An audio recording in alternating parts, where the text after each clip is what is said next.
ఉత్తర ద్వారం ఎందుకు తీయడం? దక్షిణ ద్వారం తీయకూడదా, తూర్పు ద్వారం తీయకూడదా? తూర్పు మంచిది కదా, మరి ఉత్తర ద్వారం ఎందుకు? అంటే మీరు యథార్థాన్ని గమనిస్తే ఉత్తరాన ఏముంటుందో తెలుసా అండి? హిమాలయాలు ఉంటాయి, ఉత్తరాన కైలాసం ఉంటుంది, ఉత్తరాన మృత్యుంజయుడు పరమేశ్వరుడు ఉంటాడు. ఉత్తర దిక్కుకి ప్రయాణం చెయ్యడం అంటే దక్షిణ దిక్కుకి ప్రయాణం ఆగిపోవడం. దక్షిణ దిక్కుకి ఏది ఎడుతుందంటే శ్మశానం ఉంటుంది దక్షిణ దిక్కున. ఎన్ని కోట్ల జన్మలు ఎత్తినా ఆఖరికి శరీరం వెళ్ళిపోయేది అక్కడికి. ఎవడు ఈశ్వరుడితో పాటు బుద్ధినే ఉత్తర ద్వారంలోంచి వెళ్ళడం కాదు, అసలు నిజంగా ఉత్తర ద్వారంలోంచి వెళ్ళడం అంటే ఏమిటో తెలుసా అండి? ఈశ్వరుడి పల్లకి వెళ్ళి పల్లకి వెంట వీళ్ళు వెళ్ళాలి. అసలు శాస్త్రం అది. ఈశ్వరుడికి ఆ రోజున అర్చన చేసి పల్లకి పట్టుకుని పల్లకీని తీసుకెడతారు ఉత్తర ద్వారంలోంచి, ఆయనతో వెళ్ళాలి. నువ్వు తినే ఉత్తర ద్వారంలోంచి వెళితే నీకేం వస్తుంది? ఆయన వెళ్ళిన ఉత్తర ద్వారంలోంచి వెళ్ళామనుకోవాలి. అథవా అసలు నిజంగా వెళ్ళవలసింది ఏమిటంటే ఈశ్వరుడితో వెళ్ళాలి. కనీసం నీ బాధ్యత ఏమిటి? ఉత్తర ద్వారంలోంచి నువ్వు వెళ్ళాలనుకుంటే ఈశ్వరుడితో వెళ్ళేటప్పుడు ఎలా వెళ్ళాలో నువ్వు అలా వెళ్ళాలి. ఈశ్వరుడితో వెళ్ళేటప్పుడు వెళ్ళేవాడు ఎలా వెళ్ళాలి? వైదికంగా వెళ్ళాలి. పైన చొక్కా బనీను ఏమీ లేకుండా ఉత్తరీయాన్ని మాత్రమే కప్పుకొని పంచ గోచి పోసి కట్టుకోకుండా వెళ్ళకూడదు. గోచి పోసి కుర్చీళ్లు పెట్టుకుని వెనక్కి దోపుకోకుండా వెడితే మహాపాపం. వేదం పటలపన్నని చెప్తోంది. కాబట్టి కుర్చీళ్లు పెట్టి గోచి పోసి వెనక దోపి అన్నీ విప్పి ఉత్తరీయం వేసుకుని ఎవరి సంప్రదాయానుసారం వారు తిలకధారణ చెయ్యాలి. నీకు ద్వాదశనామములైతే ద్వాదశనామములు, నాకు విభూతి ధారణ ఎలా చెప్తే అలా నేను విభూతి ధారణ నేను చేసి శ్రీరంగనాథుడితో కలిసి ఆయన పల్లకీతో నేను ఉత్తర ద్వారంలోంచి మౌనంగా కానీ భగవన్నామని చెప్తూ కానీ ఆయన వెంట వెడితే నా ప్రాణోత్క్రమణం అయినప్పుడు కూడా ఆయన నన్ను అలాగే తీసుకెడతాడు. ఉదారుడై నన్ను నమ్మి, శాస్త్రం నమ్మి నాతో ఓ రోజు వచ్చాడు కాబట్టి ఇప్పుడు అలాగే తీసుకెడతానని ఉత్తర ద్వారంలోంచి తీసుకెడతాడు. ఇది ఇక ఏమీ చెయ్యలేను, నాకేమీ చేత కాదన్నవాడైనా కనీసం చెయ్యాలి. ఏమీ చేత కాని వాడన్నా చెయ్యాలి. ఈశ్వరాన్ని నాకు ఏం చేతనైనని నేను అన్నీ చేసేస్తానని ఇది మాత్రం మానేస్తాను అన్నవాడన్నా చెయ్యాలి. అందుకే శివాలయంలో ఎందుకు ఉండదో తెలుసా అండి? ఉత్తర ద్వారంలోంచి వెళ్ళేది అక్కడికే కాబట్టి ఇంకా మళ్ళీ శివాలయంలో ఉత్తర ద్వారం ఎందుకు? అంత శివకేశవ అభేదంగా ఉంటుంది ముక్కోటి ఏకాదశి యథార్థమునకు. కాబట్టి ముక్కోటి ఏకాదశి తిథి, ఏకాదశి తిథి అంత గొప్పవై ఉంటాయి. అందుకని ఉత్తర ద్వార ప్రవేశం చేస్తారు. అటువంటి ముక్కోటేకాదశి తిథి నాడు మీరు భగవత్ సంబంధంగా ఏది చేసినా కూడా దేశకాలాదులను అనుసరించి కోట్ల రెట్లలో ఈశ్వరుడు దాని ఫలితాన్ని ఏర్పాటు చేసేస్తాడు. మీరు రామచంద్రమూర్తిని నించోబెట్టి పంచామృతాలతో అభిషేకం చేశారనుకోండి, 3 కోట్ల పర్యాయములు అభిషేకం చేసిన తరువాత ఆ మూర్తి ఎంత తేజస్సుతో నిలబడుతుందో అంత తేజస్సుతో నిలబడిపోతుంది అక్కడ. ఇప్పుడు ఆ వంశానికి, ఆ దేవాలయానికి ఎంత శక్తి వచ్చేసిందో మీరు ఆలోచించండి. మీరు ఒక తులసిదళం పట్టుకొచ్చి శ్రీ మహావిష్ణువుకి ఇచ్చారనుకోండి, మీరు 3 కోట్ల తులసిదళాలు పట్టుకొస్తే ఏ ఫలితమో ఆ ఫలితం ఇస్తారు. 3 కోట్ల ఏకాదశుల్లో 3 కోట్ల తులసిదళాలు పట్టుకొచ్చి ఇచ్చిన ఫలితం. మీరు రేపు ఒక్కసారి శ్రీరామ రామ రామే తిరమే రామే మనోరమే అన్నారనుకోండి, 3 కోట్ల పర్యాయములు విష్ణు సహస్రాన్ని పారాయణ చేసిన ఫలితం వేస్తారు. రేపు అన్ని 3 కోట్ల మీద వేస్తారు. రేపు మీరు ఏమీ చేయలేదనుకోండి, 3 కోట్ల పాపాలు చేసిన ఫలితం వేస్తారు. మరి అంతే కదండి. 100 మంది పరీక్ష కడితే 30 మంది పాస్ అయ్యారని నేనంటే 70 మంది ఏమైనట్టు? ఫెయిల్ అయినట్టేగా. మరి ఏమీ చెయ్యని వాడు ఏమైనట్టు? పాపాన్ని పొందినట్టు కదా 3 కోట్ల పాపాలని. కాబట్టి ఉత్తర ద్వార దర్శనము చెయ్యాలి, ఉపవాసము చెయ్యాలి. ఇందులో ఎవరెవరు ఏ మినహాయింపులో కెడతారో ఆ మినహాయింపును అనుభవించినా తాను చెయ్యగలిగింది చెయ్యాలి. నేను ఏమీ చెయ్యలేని వాడిని అనడానికి మాత్రం నీకేమీ లేదు. నువ్వు అసలు కదలలేని వాడు అయితే ఇంట్లో కూర్చుని గోవిందనామైనా చెప్పాలి. కాబట్టి రేపొక్క రోజు ఉదయం నుంచి కనీసం రాత్రి నిద్రపోయే వరకు జాగరణ చేయకపోయినా, నిద్రపోయే వరకు భగవన్నామమునందు మాత్రమే నిబద్ధుడయ్యుంటే అంతకన్నా భాగ్యమే ఉంటుంది. ముక్కోటి ఏకాదశి నాడు జరిగేటటువంటి క్రతువులలో ఒక భాగంగా ఉత్తర ద్వార దర్శనము అని ఒకటి ఉంటుంది. ఇది మళ్ళీ సంప్రదాయంలో ఒక్క వైష్ణవ దేవాలయాల్లోనే. అసలు ఇంకా నేను పరమ సత్యం చెప్పవలసి వస్తే ఇది యథార్థమునకు ఒక్క శ్రీరంగ క్షేత్రమునకే సంబంధించింది. అందుకే ఉత్తర ద్వారం తీయడం అన్నది ఒక్క శ్రీరంగ క్షేత్రానికే ఉంది. అసలు నిజానికి మిగిలిన క్షేత్రాల్లో ఉత్తర ద్వారాలు తీయాలనే మాటలు లేవు. కాలక్రమంలో ఏమైందంటే అందరూ శ్రీరంగ క్షేత్రానికి వెళ్ళి ఇన్ని కోట్ల మంది ఉత్తర ద్వార ప్రవేశం చేయలేరు. కాబట్టి కొంతలో కొంత ఎక్కడ ఉన్న విష్ణు క్షేత్రాన్ని అక్కడే శ్రీరంగ క్షేత్రంగా భావన చేసి రంగనాథుణ్ణి స్మరిస్తూ ఉత్తర ద్వారంలోంచి వెడతారు.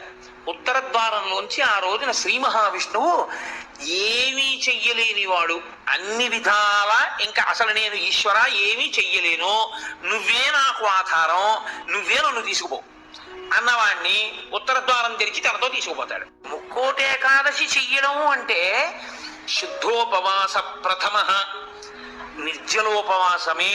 అంతకన్నా మరి నేను మినహాయింపులు ఇచ్చి చెప్పడం నా వల్ల కాదు. కానీ శాస్త్రం ఒక్కరి విషయంలో మినహాయింపించింది.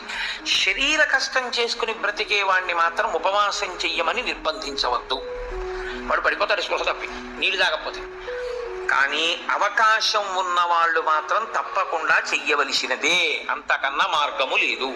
కాబట్టి శుద్ధోపవాస ప్రథమ నిర్జలోపవాసమే చెయ్యాలి. యథార్థమనకు మంచినీటి చుక్క కూడా ఇక ఏకాదశి తిథి నాడు పుచ్చుకోకూడదు. ద్వాదశి వచ్చింది, ఇక నువ్వు ఉపవాసం ఉండకూడదు. ద్వాదశి తిథి ఎందు ఉండగా, తిథి ఎందు పరివ్యాప్తమై ఉండగా నువ్వు ఉపవసించి ఉండకూడదు. మళ్ళీ వ్యతిరేక ఫలితం వస్తుంది. ద్వాదశి తిథి ప్రవేశించేసింది, ఇక నువ్వు పాలన చేసేయాలంతే. ఎలా పాలన చేయాలో తెలుసా అండి? ద్వాదశి తిథి ప్రవేశించేటప్పటికి నువ్వు పరిశేచనం చేసేయాలంతే. ద్వాదశి ఉదయం 6:30కు వచ్చింది అనుకోండి, మీరు 6:30 లోపల మీ భార్య గారు మీరు సంధ్యావందనం అనుష్ఠానం పూర్తి చేసే లోపల ఆవిడ మహానైవేద్యం సిద్ధం చేసి తీసుకొచ్చి ఇచ్చేయాలి. మీరు నైవేద్యం పెట్టేసి ఆ రోజు 6:30కి భోజనం చేసేయాలి. నాకు సహించదండి అనకూడదు, చేసేయడమే. ఏకాదశి వ్రతమునందు ద్వాదశి కలిసిపోయి ఉంటుంది. నేను చెప్పింది అబద్ధం అయితే అంబరీషోపాఖ్యానం అబద్ధమే, అంబరీషోపాఖ్యానం అబద్ధం అయితే వ్యాసుడే అబద్ధం. కాబట్టి నేను చెప్పింది నిజం. ఏకాదశి వ్రతం అంటే అంతే, అలాగే చేస్తాను. ఇలా కాని చెయ్యగలిగితే ముక్కోటి ఏకాదశి నాడు నీకు నేను 3 కోట్ల ఏకాదశులు చేసిన ఫలితాన్ని నీ ఖాతాలో వేసేస్తాను. ఎందుకో తెలుసా? 1 శరీరమును క్లేశపెట్టావు, 2 మనసుని ఏకాగ్రతతో నిలబెట్టావు. కాబట్టి ఏం చేయాలంటే మార్చి మార్చి మార్చి మార్చి మార్చి మార్చి భగవత్కథ యందు కూర్చోవాలి. మరి ఇక దేనికి లేవాలి? శరీర శోధన చేయడానికి, మూత్ర విసర్జన చేయడానికి లోపలికి వెళ్ళిన నీళ్లు లేవు, మల విసర్జన చేయడానికి లోపల వేసిన పదార్థం లేదు, ఇంకెందుకు లేవడం? కాబట్టి లేవక్కర్లేదు. కాబట్టి ఏకాదశి రాగానే కూర్చుంటే ద్వాదశి వచ్చాక లే. అయితే అప్పుడు అందులో ఏముంది? జాగరణ కూడా ఉందా? ఉందా లేదా? ఏకాదశి నాడు ఉపవాసం అంటే అన్నం తినకుండా పక్కన కూర్చోవడం అని మీకు ఎవరు చెప్పారు? జాగరణ కూడా ఉంది. అందుకే ముక్కోటి ఏకాదశి నియమాలు అన్వయం అయ్యేది మళ్ళీ 3 తిథులకు అన్వయం అవుతాయి. 1 మహాశివరాత్రి, 2 గోకులాష్టమి, 3 శ్రీరామనవమి. ముక్కోటి ఏకాదశి నాడు ఏ నియమాలు పాటిస్తారో అవే నియమాలు ఆ 3 తిథుల్లో పాటించాలి. ఈ 3 తిథులలో కూడా మీరు రాత్రి నిద్రపోకూడదు, పగలు ఏమీ తినకూడదు. అందుకే చూడండి, మహాశివరాత్రి నాడు నేను పరిచయం చేయడానికి మీకు ఆ తిథి బాగుంటుంది. మహాశివరాత్రి అంటే జాగరణతో కూడిన ఉపవాసమే. అందుకని నిద్రపోయి ఉపవాసం చేసేస్తానంటే అప్పుడు ముందు రోజు ఏ ఇంజక్షన్ చేయించేసి పడుకోవచ్చు. 12 గంటల తర్వాత తెలివచ్చే ఇంజక్షన్ ఒకటి. అలా కుదరదు. మీరు నిద్ర కూడా విసర్జించాలి. ఎందుకో తెలుసా అండి? నిద్ర విసర్జించడంలో చాలా పెద్ద క్లేశం ఉంటుంది. 1 తినలేదు, 2 తాగలేదు. ఒక స్థితికి వచ్చేటప్పటికీ నిస్త్రాణ కొంచెం వస్తుంది. వచ్చి ఫోన్లే అలా పడుకుంటే బాగుండు, కాస్త ఉత్తరీయం వేసుకుని అనిపిస్తుంది. అలా పడుకోకూడదు. అందున దీక్షితుడు అందుకే ఎప్పుడు పడితే అప్పుడు, ఎక్కడ పడితే అక్కడ నిద్రపోకూడదు. అలాగా మీరు పగలు రాత్రి కూడా ఏకాదశి తిథి ఉన్నంతసేపు, అంటే ఏకాదశి ఎప్పుడు మొదలైందో అప్పుడు ఒక రాత్రి కూడా పరివ్యాప్తం అవుతుంది. ఆ రాత్రి ఆ పగలు మీరు జాగరణ యందు ఉపవాసమునందు ఉండాలి.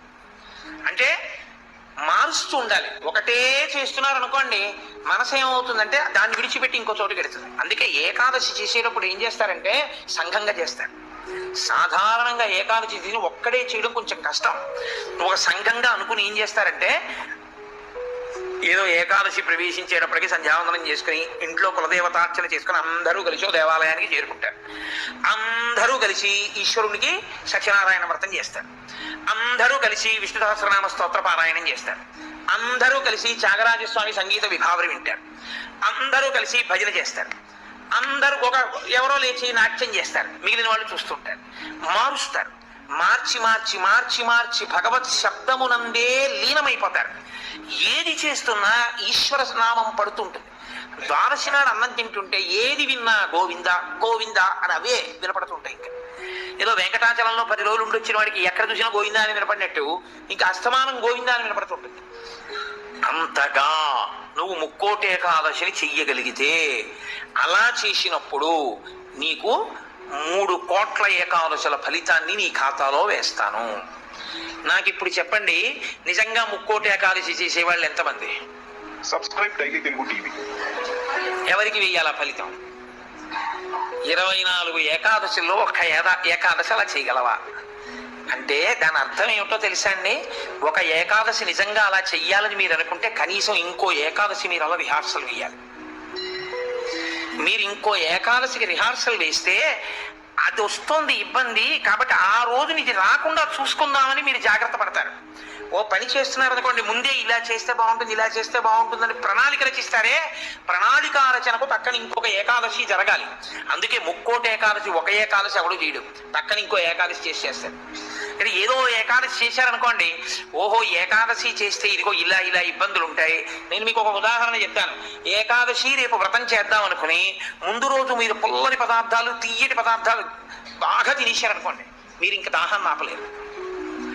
దాహము తనంత తాను పొటమరించకుండా ఉండాలి అంటే మీరు శారీరకమైన ఆంతరమైన జాగ్రత్తలు కొన్ని తీసుకోవాలి. ఒకటి, వేడిగా ఉన్న చోటుకి వెళ్ళి మీరు కూర్చోకూడదు, శరీరం పడిపోతుంది, డిహైడ్రేట్ అయిపోదు. కాబట్టి అందుకే పరమేశ్వరుడు కూడా అనుకూలమైనటువంటి కాలంలో ఇచ్చాడు, పుష్యమాసంలో ఇచ్చాడు. నీటిని శరీరం ఎక్కువ డిమాండ్ చేయదు ఈ టైంలో. ఇది ఆయన పట్టుకెళ్ళి రోహిణీ కార్తీలో పెట్టాడు అనుకోండి, అసలు ఉండడు ఆవిడ చేసేవాడు కదండి. అందుకని పట్టుకొచ్చి హేమంత ఋతువులో పెట్టాడు, తనంత తాను పైనుంచి చల్లగా ఉంటుంది. కాబట్టి ఏకాదశి చెయ్యడం అంటే దాని అర్థం ఏమిటో తెలుసా అండి? దానికి 3 రోజులు ముందు నుంచి మీరు పదార్థముల మీద అదుపులోకి వచ్చేయాలి. ఇక ఒక్కసారి అది తింటే మళ్ళీ ప్రయత్నపూర్వకంగా మీరు మంచినీళ్లు తాగాలనుకుంటే తప్ప దాహం వేయకుండా శరీరం నిలబడగలిగినటువంటి రీతిలో ఆహారం ఏది ఉంటుందో అటువంటి ఆహారాన్ని ఎంచి అంత సాత్విక ఆహారంతో నిలబెట్టాలి. నిలబెడితే 3,00,00,000 ఏకాదశి నాడు నీళ్ళు ఎడకుండా ఉంటుంది, శక్తి లోపల నిలబడుతుంది. అంతకు ముందు కొన్ని రోజుల పాటు మీలోని శక్తిని క్షయం చేసేయకుండా మీరు ఉండాలి, మీ తేజోక్షయం చేయకూడదు. అంతకన్నా ఇంకో మాట నేను చెప్పను. అలా మీరు నిలబడగలిగితే 3,00,00,000 ఏకాదశికి మీరు సిద్ధపడగలుగుతారు. అకస్మాత్తుగా 3,00,00,000 ఏకాదశి ఓటీ చేసేస్తానంటే కుదరదు. కాబట్టి అసలు 3,00,00,000 ఏకాదశి అన్నదాని యందు ఎంత సత్యమైన వాక్కులు ఉన్నాయో, శరీరమును క్లేశ పెట్టడం అనేటటువంటిది శాస్త్రమునందు ప్రతి 11 రోజుల్లో ఒక రోజు తప్పదు. ఏకాదశి అంటే ఆ 11 ఈశ్వరుని యందు నిలబడాలి. 5 జ్ఞానేంద్రియాలు, 5 కర్మేంద్రియాలు, మనస్సు 11 నిలబెట్టాలి. దానికి ఉపవాసం చెయ్యాలి. అథవా 3,00,00,000 ఏకాదశి నాడు చెయ్యగలిగినటువంటి ఈ పరిస్థితులన్నింటినీ మీరు సమన్వయం చేసుకున్నా, శరీరాన్ని నిలబెట్టినా, మీ మనసుని తీసుకెళ్లి ఈశ్వరుడి దగ్గర పెట్టడం మాత్రం అంత తేలికైన విషయం కాదు. కాబట్టి నేను మిమ్మల్ని అందరినీ నిరుత్సాహపరుస్తున్నాను అని మీరు అనుకోవద్దు. మీరు ఎప్పుడూ ఒక్క విషయం గుర్తుపెట్టుకోండి, మీరు ఏం చేశారు అన్న దాన్ని బట్టి 100% సిలబస్ బట్టి మార్కులు ఈశ్వరుడు వేయడు. మీ ప్రయత్నాన్ని చూసి హర్షించి వేసేస్తాడు. అసలు మీరు సంకల్పం ఒకటి చేశారనుకోండి, వచ్చే సంవత్సరం 3,00,00,000 ఏకాదశి మనం ఎలా చేసుకుందాం అని ఓ 10 మంది పెద్దలు కూర్చుని వచ్చే ఏడాది మన దేవాలయంలో 3,00,00,000 ఏకాదశి చేద్దాం. వచ్చే ఏడాది 3,00,00,000 ఏకాదశి చేయడానికి నిజంగా అలా శరీరంలో పదార్థం వెయ్యకపోయినా నిలబడగలిగిన శరీరాలు ఇన్నున్నాయి. ఇందులో ఎంతమంది ఆ దారుఢ్యం ఉన్న వాళ్ళు ఉన్నారు? వాళ్ళని సప్తమి తిథి నుంచే మనం ఎలా సిద్ధం చేద్దాం. వాళ్ళని సిద్ధం చేసి 3,00,00,000 ఏకాదశి నాడు ఎంతసేపు ఉండగలిగితే అంతసేపు ఉంటాడు. ఇక తప్పలేదు, 4 నీళ్లు గుటకలు వేయవలసి ఉంటుంది. నన్ను నమ్మండి, మీ ఉపవాసం పాడదు. అది పుచ్చుకోకపోతే శరీరం పడిపోతుంది. ఇప్పుడు ధర్మం ఏమైపోతుందో తెలుసా అండి? ఆమరణ నిరాహార దీక్ష శాస్త్రమునందు అత్యంత మహాపాపము. మీ శరీరం పడిపోయే వరకు మీరు మీ ఏమీ తినను, ఏమీ తాగదు అని భీష్మిస్తే ఆ వ్రతఫలం ఇవ్వరు, పిశాచత్వం ఇస్తారు. అన్నం తినకుండా, నీళ్లు పుచ్చుకోకుండా ఎవడైనా శరీరాన్ని పడగొడితే వాడి జీవుణ్ణి పిశాచంలోకి ప్రవేశపెడతారు. అందుకని ఇప్పుడు మీ ప్రయత్నం మీరు చేశారు, ఇక శరీరం పడిపోతాం, తప్పదు, నీళ్లు పుచ్చుకోవాలి. ఇప్పుడు మీరు ఎంత నీరు తాగితే శరీరం నిలబడుతుందో అన్ని నీళ్లు తాగారు, అది ఉపవాసంలో అంత భాగం అయిపోతుంది. ఇప్పుడు ఒక్క అరటిపండు లోపల వేయకపోతే శరీరం నిలబడదు. ఓ అరటిపండు లోపల పడేశారు, మీకు ఉపవాసమునకు భంగము రాదు. కాబట్టి గురుముఖత చాలా జాగ్రత్తగా శాస్త్రము చెప్పిన నియమములను బాగా విని, అసలు దాని మీద తర్ఫీదు ఏడాది మొదలుపెట్టారనుకోండి, మీరు చాలా తక్కువ మందితో మేము ఇలా చేస్తాం అన్న సంకల్పం 1. 2, అన్నిటికన్నా ప్రధానంగా దృష్టిలో పెట్టుకుని చెయ్యవలసింది ఏమిటో తెలుసా అండి? నీరు పుచ్చుకోకుండా ఆహారము పుచ్చుకోనప్పుడు మనసు ఆ స్థితికి వెడుతున్నప్పుడు ఎంత ఖేద పడుతుందో ఇప్పుడు అర్థమవుతోంది. ఇప్పుడు మనసు నిలబెట్టడం అనేది ఎంత కష్టమో తర్ఫీదు చేస్తానంటూ నిలబెడుతున్నాడు అనుకోండి, వాడు ఆఖరికి ఈశ్వరుని ఎందుకు కలిసిపోతాడు. ఆ ఒక్క ప్రయత్నంతో వాడికి మనసు లొంగిపోతుంది. అంతే లొంగిపోయి ఈశ్వరనామమును ఎంత ఖేదంలోనైనా చెప్పడం వాడికి అలవాటు అవుతుంది. దీనికి ముక్కోటి ఏకాదశి వచ్చింది. తప్పకుండా ఇది మాత్రం మీరు చెయ్యండి. చెయ్యడం చేత మీరు ప్రత్యేకంగా కోరకపోయినా మీ మనసులో ఏది ఉంటుందో అది తీరుతుంది అని చెప్తాయి శాస్త్రాలు. ఏకాదశి వ్రతం ఎవరి కొరకు? ఎవరి కొరకు? వారి కొరకే. నేను చేసుకున్న పాపపుణ్యాలు పోవాలి అంటే ఈ శరీరంతోనే నేను పోగొట్టుకోవాలి. కాబట్టి బాగా సుఖపడేవాడు ఎవడో వాడు ఎక్కువ జాగ్రత్తగా ఉండాలని చెప్తోంది శాస్త్రం. ఎందుకో తెలుసా అండి? జీవుడి ఖాతాలోకి మళ్ళీ తేవాలి. ఏకాదశి వ్రతం చెయ్యను అన్నాడు అనుకోండి, మనుష్య జన్మ యొక్క సార్థకత రాదు. ఏకాదశి వ్రతం జంతువుకుందా? లేదు, మనుష్యునికే ఉంది. ఈశ్వర పథంలో నడవడానికి అనువైనటువంటి ఉపాధి ఒక్క మనుష్య ఉపాధి మాత్రమే. ఎవరు శరీరాన్ని ప్రయత్నపూర్వకంగా క్లేశ పెడతారో వారు మాత్రమే ఏకాదశి వ్రతమును చెయ్యగలరు. అందుకే ప్రతి శుక్లపక్షంలో ఈశ్వరుడు కృష్ణపక్షంలో ఏకాదశి తిథిని ఎందుకు నిర్ణయం చేశాడో తెలుసా? మనకి నోము వ్రతము అని రెండు మాటలు కొంచెం జాగ్రత్తగా పరిశీలన చేయవలసి ఉంటుంది. నోము అన్న మాట స్త్రీలకి సంబంధించి ఉంటుంది సాధారణంగా. వ్రతము అన్న మాట దంపతులకు సంబంధించి ఉంటుంది. దంపతులకు సంబంధించి ఉంటుంది కాబట్టి వివాహానంతరము మాత్రమే వ్రతములు ఉంటాయి. నోములు వివాహ పూర్వము ఉంటాయి, వివాహానంతరము ఉంటాయి. వివాహ పూర్వము నోము చేసుకునే ముందు దాని ఫలసిద్ధికి చేయవలసినది ఏది అంటే ఆడపిల్ల తల్లిదండ్రులకు నమస్కరించి తండ్రి గారి అనుమతి తీసుకుని నోము చెయ్యాలి. వివాహానంతరము ఆడపిల్ల నోము చేస్తే భర్త గారి పాదములకు నమస్కరించి భర్త అనుమతి తీసుకుని చెయ్యాలి. స్కాంద పురాణంలో దీని మీద ఒక పెద్ద ఆఖ్యానం ఒకటి ఉంది. ఒక వ్యక్తికి ఇద్దరు భార్యలు. పెద్ద భార్య ఆయన్ని అనువర్తించి ఆయన ఏది చెయ్యమంటే అది చేసేది. ఒకవేళ ఆవిడ ఏదైనా చేద్దాం అనుకుంటే ఆయన పాదములకు నమస్కరించి ఆయన ఆశీర్వచనాన్ని అపేక్షించి అది పొంది చేసేది. చిన్న భార్య పెద్ద భార్య కన్నా ఎక్కువ నోములు నోచేది. కానీ ఆమె భర్త అనుమతి తీసుకోవడం కానీ భర్త పాదములకు నమస్కరించి కూర్చుని చేయడం కానీ ఎప్పుడూ చేసేది కాదు. కాకతాళీయంగా ఈ భర్త ఇద్దరు భార్యల శరీరములు ఒకరోజే పడిపోతే ఆ భర్త శరీరాన్ని పెద్ద భార్య శరీరాన్ని వాళ్ళ జీవుల్ని స్వర్గలోకానికి తీసుకెళ్తున్నారు. చిన్న భార్య శరీరాన్ని నరకానికి తీసుకెళ్లారు. జీవుణ్ణి తీసుకెళ్తే ఆవిడ పరివేదన చెందింది. అదేవిడ పెద్ద ఆవిడ కన్నా నేను చాలా చేశాను, నన్ను నరకానికి తీసుకెళ్తున్నారు ఏమిటంది. నువ్వు ఎన్ని చేసినా వ్రతమునకు నోమునకు ఒక ప్రధాన నియమం ఒకటి ఉంది. భర్త అనుమతి లేకుండా భర్తకి నమస్కరించకుండా చెయ్యకూడదు. అలాగే అందుకే కొన్ని వ్రతకల్పములోకి వచ్చినా పక్కన భర్త కూర్చోకపోయినా ఆయన అనుమతితో ఆవిడ చేసింది కాబట్టి నోము వ్రతముగా మారిపోతుంది. వరలక్ష్మి వ్రతము అప్పుడు మరి భర్త పక్కన కూర్చోలేదుగా వరలక్ష్మి వ్రతం చేసేటప్పుడు. అంటే భర్త పాదములకు నమస్కరించి చేసినటువంటి కారణం చేత ఆ నోము వ్రతమే అయిపోతుంది. అది దాని స్వరూపము నోము, కానీ వ్రతంగా ఎప్పుడు మారుతుందంటే భర్త పాదములకు నమస్కరించి. ఎందుకలా నియమం పెట్టారు అంటే ఆడదానికి స్వార్థం ఉండదు అని శాస్త్రవాక్కు. వివాహ పూర్వము ఆమె ఏది చేసినా మంచి భర్త కొరకు, వివాహానంతరము ఆమె ఏమి చేసినా అత్తమామలు పుట్టింటి వారి యొక్క సౌఖ్యము కొరకు. మరి నీ సౌఖ్యము? నాకు వేరు సౌఖ్యం లేదు, వాళ్ళందరూ సుఖంగా ఉండడమే నా సుఖం అంటుంది. అందుకే ఆడదాని పేరు మీద నెలకి 3 వానలలో ఒక వాన. అంత గొప్పది పతివ్రత ధర్మం. అనసూయమ్మ యొక్క గొప్పతనం అంతా పాతివ్రత్యమే. అటువంటి నోములు కొన్ని, వ్రతములు అనేకమైనటువంటి వ్రతములు. మీరు సిద్ధి విఘ్నేశ్వర వ్రతం దగ్గర నుంచి వరలక్ష్మి వ్రతం, ఋషి పంచమి వ్రతం, పౌష్య వ్రతం, ఎన్ని వ్రతాలు ఉంటాయో. ఇన్ని వ్రతాలు చేసేది దీని కొరకు అంటే 1 కామ్యసిద్ధి, 2 చిత్తశుద్ధి. ఏ కోరిక లేకపోతే చిత్తశుద్ధి కొరకు చేసినట్టు, ఏదైనా కోరికతో చేస్తే కామ్యంతో చేసినట్టు. రెండిటిని అనుగ్రహించగలిగి ఉంటాయి. ఇలా రెండిటిని అనుగ్రహించగలిగినటువంటి వ్రతములు మీరు ఏ కోరిక కోరుకోకపోయినా తప్పకుండా ఇది మాత్రం మీరు చెయ్యండి, చెయ్యడం చేత మీరు ప్రత్యేకంగా కోరకపోయినా మీ మనసులో ఏది ఉంటుందో అది తీరుతుంది అని చెప్తాయి శాస్త్రాలు.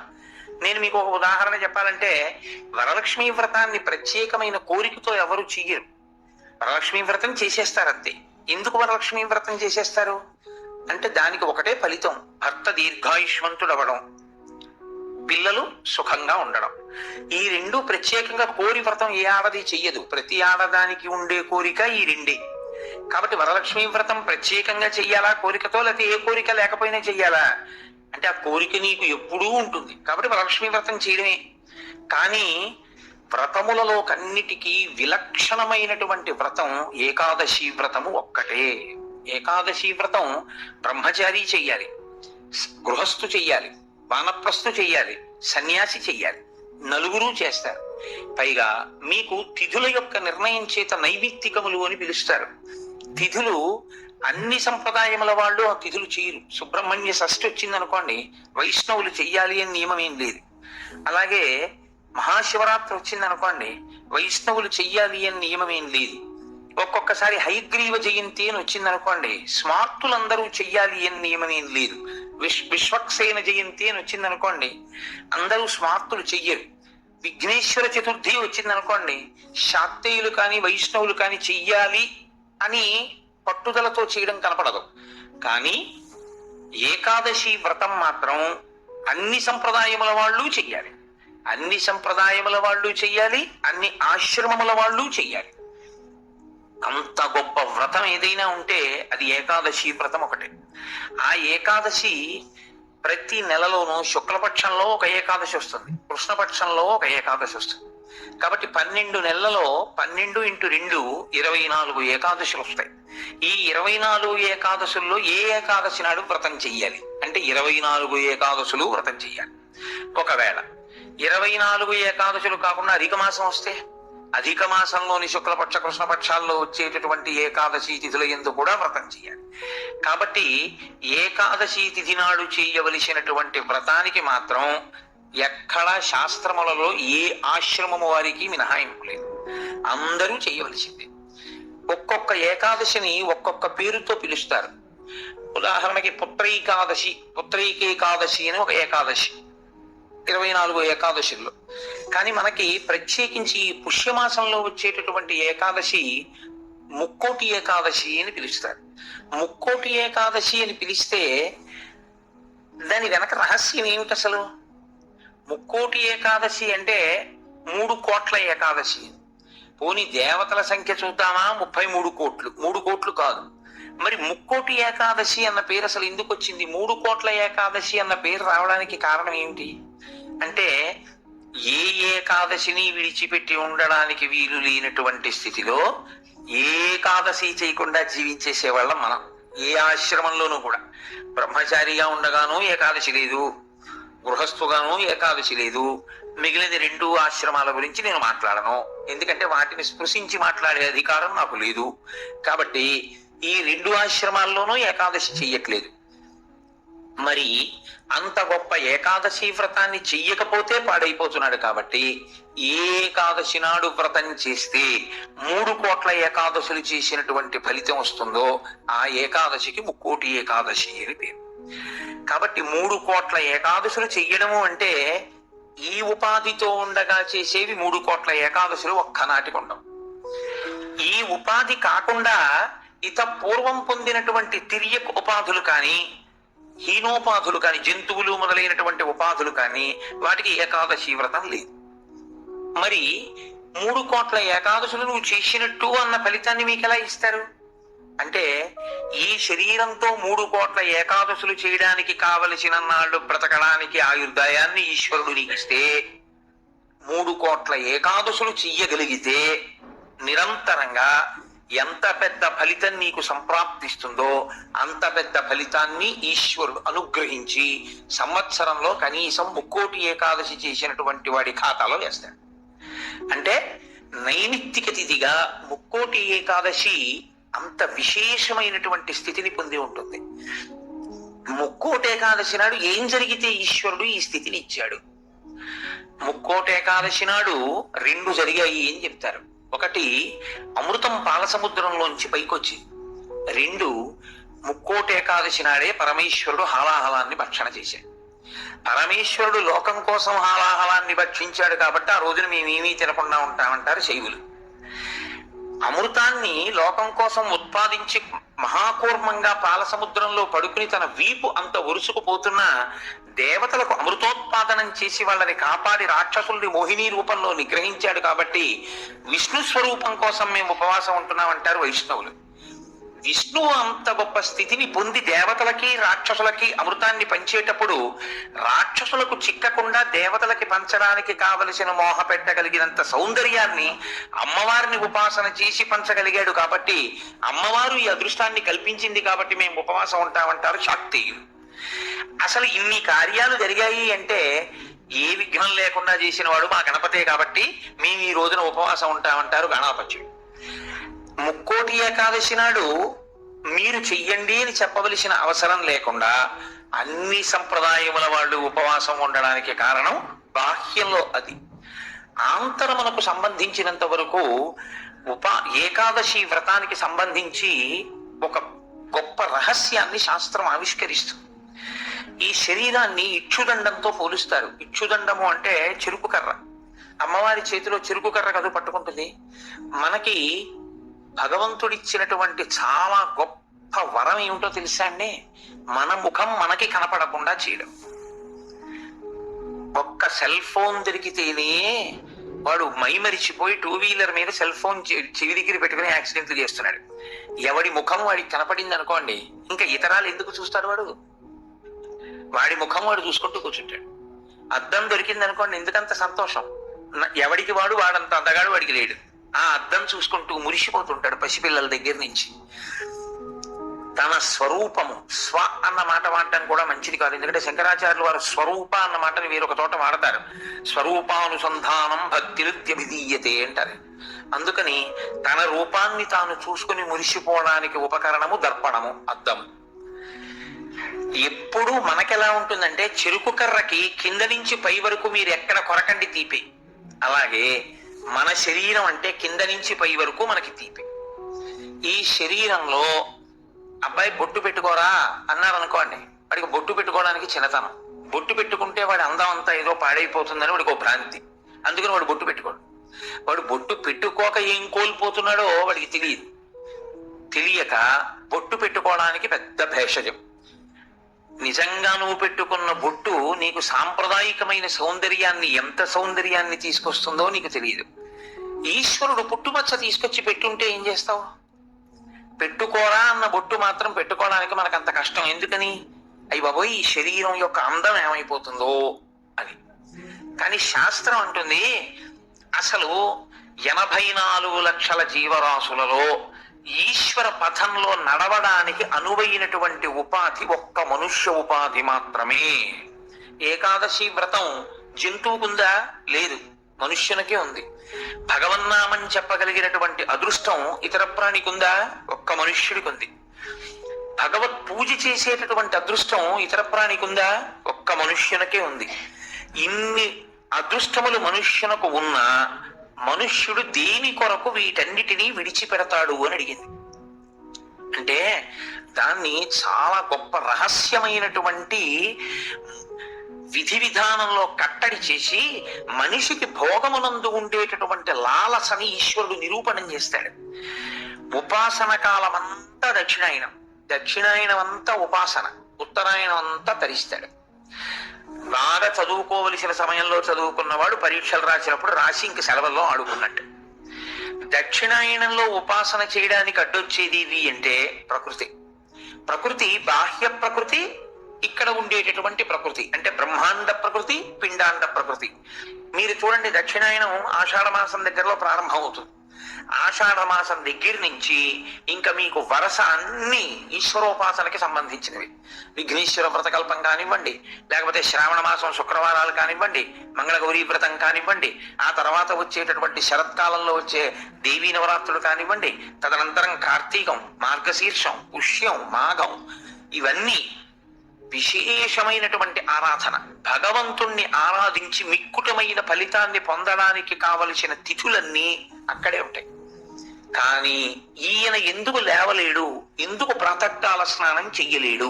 ఒక్కటే కారణం, గాలి అక్కర్లేదు, ఉన్న తలుపులు వేసేస్తే చాలు. కొత్తగా ఏసీ అక్కర్లేదు, ఓ పల్చటి దుప్పటి మీద పడేసుకుంటే చాలు, చక్కగా నిద్ర పట్టేస్తుంది. తెల్లవారకట్ట లేవలేడు, సంధ్యావందనం చేయలేడు, కార్తీక సోమవారం నువ్వేమీ చేయక్కర్లేదు, స్నానం చేయలేడు, దేవాలయానికి వెళ్ళలేడు, ఉపవాసం ఉండలేడు. ఎందువల్ల ఉండలేడు అంటే బయట ప్రకృతి దీన్ని సుఖపెట్టడానికి అనువైన రీతిలో ఉంటుంది. ఆ కాలం అంతా ఉండడంలో ఏమవుతుందంటే సుఖలాలసకి అలవాటు పడి దీన్ని కష్టపెట్టడానికి ఇష్టపడడం. కానీ శాస్త్రం అంటుంది నీకు బెల్లం కావాలి, పంచదార కావాలి, చెరుకు కర్ర ఉంటే వస్తాయి, మంచిదే. కానీ చెరుకు కర్ర ఒక్కటి అక్కడ పెట్టి నువ్వు బెల్లంగా మారు అంటే మారుతుందా? మారదు. నువ్వు పంచదారగా మారుతుందా? మారదు. కానీ బెల్లం కానీ పంచదార కానీ కావాలి అనుకున్నవాడు చెరుకు కర్రని మరలో పెట్టి తిప్పవలసి ఉంటుంది, తప్పదు. చెరుకు కర్రని మరలో పెట్టి తిప్పితే చెరుకు కర్ర పిప్పి అయిపోతుంది. ఈ మొదల నుంచి ఆ చివరి వరకు పిప్పి చేస్తూ ఇట్నుంచి అటు తిప్పేస్తే చెరుకు కర్ర అంతా పిప్పి అయిపోయిన తర్వాత అందులో ఉన్న తీయటి రసమంతా కారిపోతుంది. ఇప్పుడు అలా కారిపోయిన రసం ఏదుందో అదే బెల్లం అవుతుంది, అదే పంచదార అవుతుంది, పంచామృతాల్లో ఒకటవుతుంది. ఈశ్వరుడికి నివేదన చేసే పదార్థంలో పంచదార వేసి ఉండకూడదు, బెల్లం వేసి ఉండాలి. కాబట్టి నివేదనకి బెల్లం అవుతుంది, పంచామృతాల్లో అభిషేకానికి పంచదార అవుతుంది. ఈ రెండుగా మారేది ఆ చెరుకు కర్రలోంచి. కానీ చెరుకు కర్ర నలగనంత కాలం పంచదార బెల్లం రావు. చెరుకు కర్రే కారణమైనా నేను నలగను అని చెరుకు కర్ర అందనుకోండి, పంచదార బెల్లం రాదు. ఏకాదశి వ్రతం చెయ్యను అన్నాడు అనుకోండి, మనుష్య జన్మ యొక్క సార్థకత రాదు. కాబట్టి ఏకాదశి వ్రతం ఎవరి కొరకు? ఎవరి కొరకు వారి కొరకే. ఈ వ్రతం మాత్రం నా భార్య కొరకు నా పిల్లల కొరకు కాదు. నా భార్య చేస్తే నా కొరకు దాని బిడ్డల కొరకు కాదు, నేను చేస్తే నా కొరకు, నా భార్య చేస్తే తన కొరకు, నా పిల్లలు చేస్తే వారి కొరకు. ఇది ఎవరు చేస్తారో కేవలం వారి కొరకు. ఏ చెరుకు కర్ర నలిగిందో అది పంచదార బెల్లంగా మారుతుంది. ఆ చెరుకు కర్ర నలిగింది కదండి నేను నలగాలా అని నిలబడిన చెరుకు కర్ర పంచదార బెల్లంగా మారలేదు. అలాగే ఎవరు శరీరాన్ని ప్రయత్నపూర్వకంగా క్లీశ పెడతారో వారు మాత్రమే ఏకాదశి వ్రతమును చెయ్యగలరు. క్లేశం అనుభవించడానికి ఇష్టము లేని వారు ఏకాదశి వ్రతము చెయ్యలేరు. అందుకే ప్రతి శుక్లపక్షంలో ఈశ్వరుడు కృష్ణపక్షంలో ఏకాదశి తిథిని ఎందుకు నిర్ణయం చేశాడో తెలుసా అండి? ఒక్కటే కారణం. మనకి ఏకాదశి అన్న మాటకి 11 అని అర్థం. ఏకాదశి 11 అయితే క్లేశ పెట్టడము అన్న మాటకున్న అర్థం ఏమిటంటే మీరు ఏమీ చెయ్యొద్దు, ఇలాగే కూర్చోండి, ఒక 4 గంటలు లేవద్దు, ఇలా కూర్చోండి అన్నాను అనుకోండి, ఇది పెద్ద కష్టమే ఉందండి అనిపిస్తుంది ముందు. కానీ ఓ అరగంట అయ్యాక బోల్డ్ అని పనులు ఉన్నాయి ఉంటాయి, ఇలా కూర్చోబెట్టాడు, ఉత్తినే ఇలా కూర్చోవడం వల్ల ఎన్ని పనులు పోతున్నాయి, కూర్చోవడం ఏమిటి అనిపిస్తుంది. ఓ గంట పోయాక నాకేమీ అక్కర్లేదు కానీ కాస్త ఈ కాలు తీసి ఈ కాలు పైకెత్తనిస్తే చాలు అనిపిస్తుంది. కూర్చోలేడు. ఈ శరీరాన్ని అలా మీరు కూర్చోవడానికి అనువుగా 4 గంటలు కూర్చోబెట్టగలిగారు అనుకోండి, క్లేశపడి అయినా ఆసనం మారకుండా పూజలోంచి పైకి లేవకుండా ఆవలించకుండా ఒళ్ళు విరవకుండా మీరు పూజా మందిరంలో కూర్చోగలిగితే, శరీరము క్లేశపడుతోందని తెలిసినా మీరు దాన్ని అలా కూర్చోబెట్టగలిగితే మీ శరీరము కన్నా మీ మనసు పైన నిలబడి అధికారాన్ని పొందింది అని గుర్తు. ఎందుకు అంటారేమో, ఇది నలుగుడు పడకుండా, ఇది క్లేశపడకుండా ఇది వెళ్ళదు. ఇది శాస్త్రంలో పరమరహస్యం. ఇది అసలు వచ్చినది ఎందుకు అంటే 2 కారణాల కోసం ఈశ్వరుడు దీన్ని ఇస్తాడు. ధరించాలి అన్న ఉద్దేశ్యం తనంత తాను పొందని వాడికి ఈ శరీరం రావడం వల్ల వచ్చే ప్రయోజనాలు 2. ఒకటి, పూర్వజన్మలో చేసుకున్న పుణ్యము క్షయమైపోతుంది, పూర్వజన్మలో చేసుకున్న పాపము క్షయమైపోతుంది. ఈ 2 జరుగుతాయి. ఎలా జరుగుతాయని మీరు అడుగుతారేమో. దీనికి ఏదో అనారోగ్యం వస్తుంది, ఈ మోకాలు నొప్పెడుతుంది, అబ్బా మోకాలు నొప్పిగా ఉంది, మోకాలు నొప్పిగా ఉంది, మోకాలు నొప్పిగా ఉంది అంటాడు. అసలు శరీరం అన్నది లేదనుకోండి, నొప్పిగా ఉందని బాధపడడానికి మీకేముంది? మీరు బాధపడడానికి ఏం లేదు. మీరు బాధపడాలి అంటే మీకు శరీరం ఉండాలి, శరీరం ఉంటే మనసు ఉంటుంది. అప్పుడు మనసు ఎప్పుడు బాధపడుతుంది? నా కూతురు ఏదో బాధపడితే నా మనసు బాధపడుతుంది. నేను చేసుకున్న పాపపుణ్యాలు పోవాలి అంటే ఈ శరీరంతోనే నేను పోగొట్టుకోవాలి. నేను అలా ఓ భవనాన్ని చూపించి ఇది నాదే, ఇది నాదే, ఇది నాదే అంటున్నాను అనుకోండి, నా పుణ్యం పోతూ ఉంటుంది. ఎందుకంటే మీరు ఎంత పొంది ఉన్నారో అంత వలన ఈశ్వరుడు అంత పుణ్యాన్ని క్షయం చేస్తాడు. నీకు ఇంత పుణ్యం చేశావు, అది పోతే ఇదిగో ఇంత నీకుంది అన్న అధికారం ఇస్తాను. ఇన్ని మాటలు నాదే అని నువ్వు అనొచ్చు. ఇంత పుణ్యం నీకు పోతే ఇంత సుఖాన్ని నువ్వు అనుభవించవచ్చు. అందరూ ఒకడు కష్టపడి నడిచెడుతున్నాడు, అంతకన్నా ఒకడు సైకిల్ మీద ఎడుతున్నాడు, అంతకన్నా తేలిగ్గా ఒకడు స్కూటర్ మీద ఎడుతున్నాడు, అంతకన్నా తేలిగ్గా ఒకడు కారు మీద ఎడుతున్నాడు, ఇంకా తేలిగ్గా ఒకడు కబుర్లు చెప్పుకుంటూ రైల్లో పెడుతున్నాడు ఏసీలో, ఇంకా తేలిగ్గా గంటలో ఒకడు విమానంలో పెడుతున్నాడు. భోగమునందు స్థాయి మార్పులో ఈశ్వరుడు పుణ్యాన్ని క్షయం చేసేస్తాడు. అంటే నీవు అందులో ఎంత కష్టపడవలసి ఉంటుందో అంత కష్టాన్ని దాటేస్తావు. ఓ 1000 కిలోమీటర్ల ప్రయాణం చెయ్యవలసి వస్తే, నిజంగానూ పాదచారి అయి నడవవలసి వస్తే పడవలసిన క్లేశాన్ని 2 గంటల్లో ఓ సీట్లో కూర్చుని ఏసీలో పేపర్ చదువుకుని వెళ్ళిపోయావు. వెళ్ళిపోవడం వరకు బానే ఉంటుంది, వెళ్ళిపోయిన కారణం చేత నీ పుణ్యం క్షయమైపోయింది. నిన్ను విమానంలో పంపించానా లేదా 2000 కిలోమీటర్లు? ఉత్తినే వెళ్ళావా? డబ్బు ఇచ్చాను కాబట్టి టికెట్ కొనుక్కున్నావు. డబ్బు ఎక్కడి నుంచి వచ్చింది అనుకుంటున్నావు? చేసిన పుణ్యం పోతే వచ్చింది. కాబట్టి ఇప్పుడు ఈశ్వరుడు పుణ్యాన్ని తగ్గిస్తాడు. పుణ్యాన్ని తగ్గిస్తూ ఐశ్వర్యమునిచ్చి క్షయం చేసేస్తాడు భోగంగా. మీరు అనుభవించకపోయినా నాదని పోగొట్టేస్తాడు. నాది అంటూ ఉండడం వల్ల పోతూ ఉంటుంది. ఇప్పుడు పెద్ద ప్రారంధం ఎక్కడొస్తుందంటే, గత జన్మలలో చేసిన పుణ్యం క్షయం అయిపోయి వారసుడికి ఆస్తిగా విడిపోతుంది. మీరు కొంచెం జాగ్రత్తగా నేను చెప్పే తర్కాన్ని పట్టుకోవాలి. ఓ 1,00,000 రూపాయలు కష్టపడి కష్టపడి కష్టపడి కష్టపడి కష్టపడి దాచాడు. ఇదంతా నాది నాది నాది, నేను ఎవరికి ఇవ్వను, నేను ఎవరికి ఇవ్వను అన్నాడు. వెళ్ళిపోయాడు. ఎవరికి ఎడుతుంది అది? కొడుకో కూతురుకో వెళ్ళిపోతుంది. ఇప్పుడు 1,00,000 రూపాయలు మిగిలింది అంటే ఆయన పుణ్యం ఏమైంది? పోయింది. జీవుడు పుణ్యం. 1,00,000 రూపాయలు ఏమైపోయింది? వారసుడికి వెళ్ళిపోయింది. జీవుడు ఏమైపోయాడు? దరిద్రుడైపోయాడు. శాస్త్రం అంటుంది, నిజంగా నీది నువ్వే అనుభవించాలనుకుంటే మార్గం ఏమిటో తెలుసా? దాన్ని దానం చేయడమే. దానం చేస్తే నీకు పుణ్యం అయిపోయి మళ్ళీ నీ దగ్గర పడిపోతుంది వచ్చి. మళ్ళీ నువ్వు జీవుడిగా ఇంకొక శరీరంలోకి వెళ్ళినప్పుడు నీతో పాటే ఆ పుణ్యం వస్తుంది. వచ్చి మళ్ళీ నువ్వు భోగం అనుభవించడానికి పుణ్యం అడ్డొస్తుంది. నువ్వు ఇక్కడ విడిచిపెట్టి అక్కడ శరీరాన్ని విడిచిపెట్టేశావు.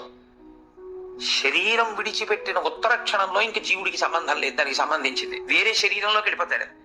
అక్కడ సుఖాన్ని అనుభవించడం, దుఃఖాన్ని అనుభవించడానికి మళ్ళీ నీ పాప పుణ్యములే లెక్క.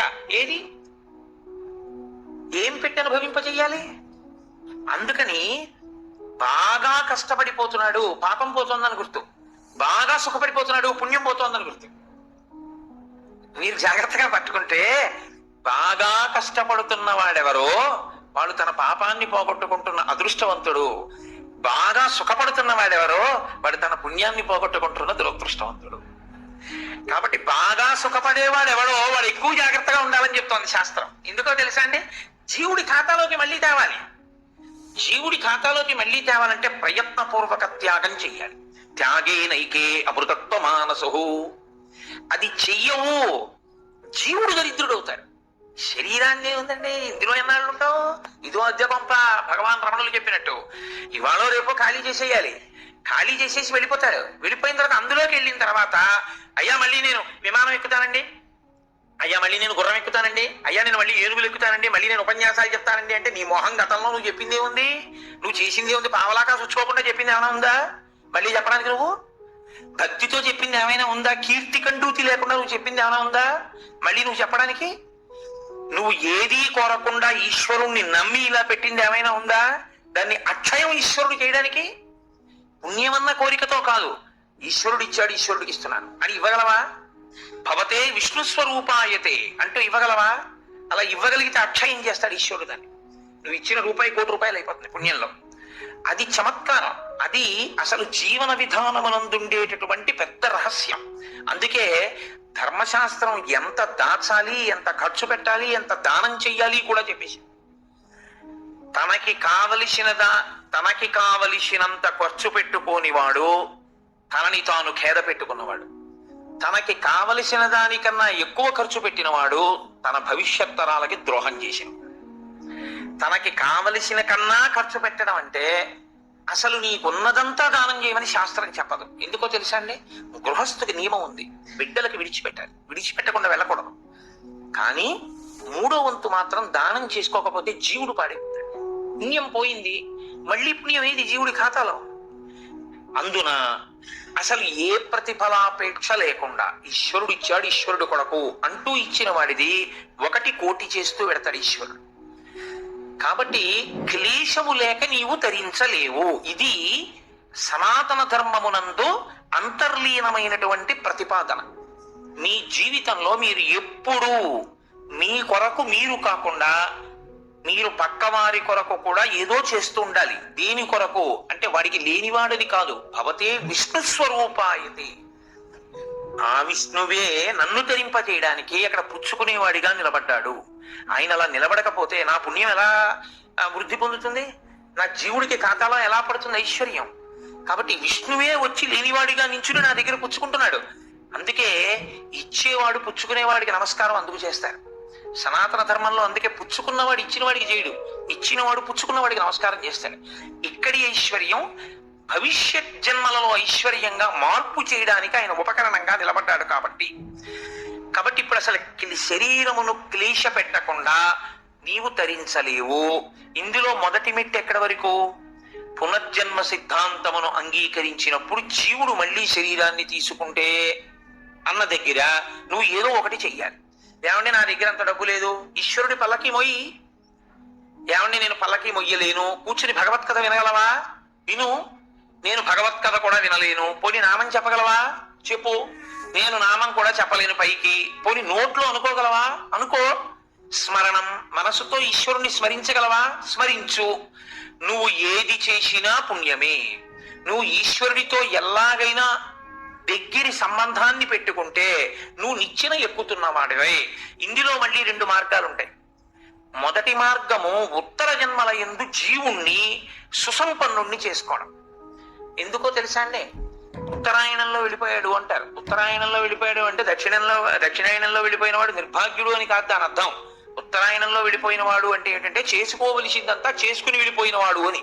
దక్షిణాయనంలో చేసుకోవలసిందంతా చేసేసుకున్నవాడు ఉత్తరాయణంలో పెడతారు కదండి. అంటే చేసుకోవలసిన పుణ్యం అంతా చేసేసుకున్నవాడు దక్షిణాయనంలో వెళ్ళినా ఒకటి, ఉత్తరాయణంలో వెళ్ళినా ఒకటి. ఇప్పుడు ఈ చేసుకునే పుణ్యం 2 కింద విభాగం చేస్తాడు ఈశ్వరుడు. 1 మళ్ళీ వచ్చే జన్మకి పెట్టుబడిగా నువ్వు వాడుకోవలసింది.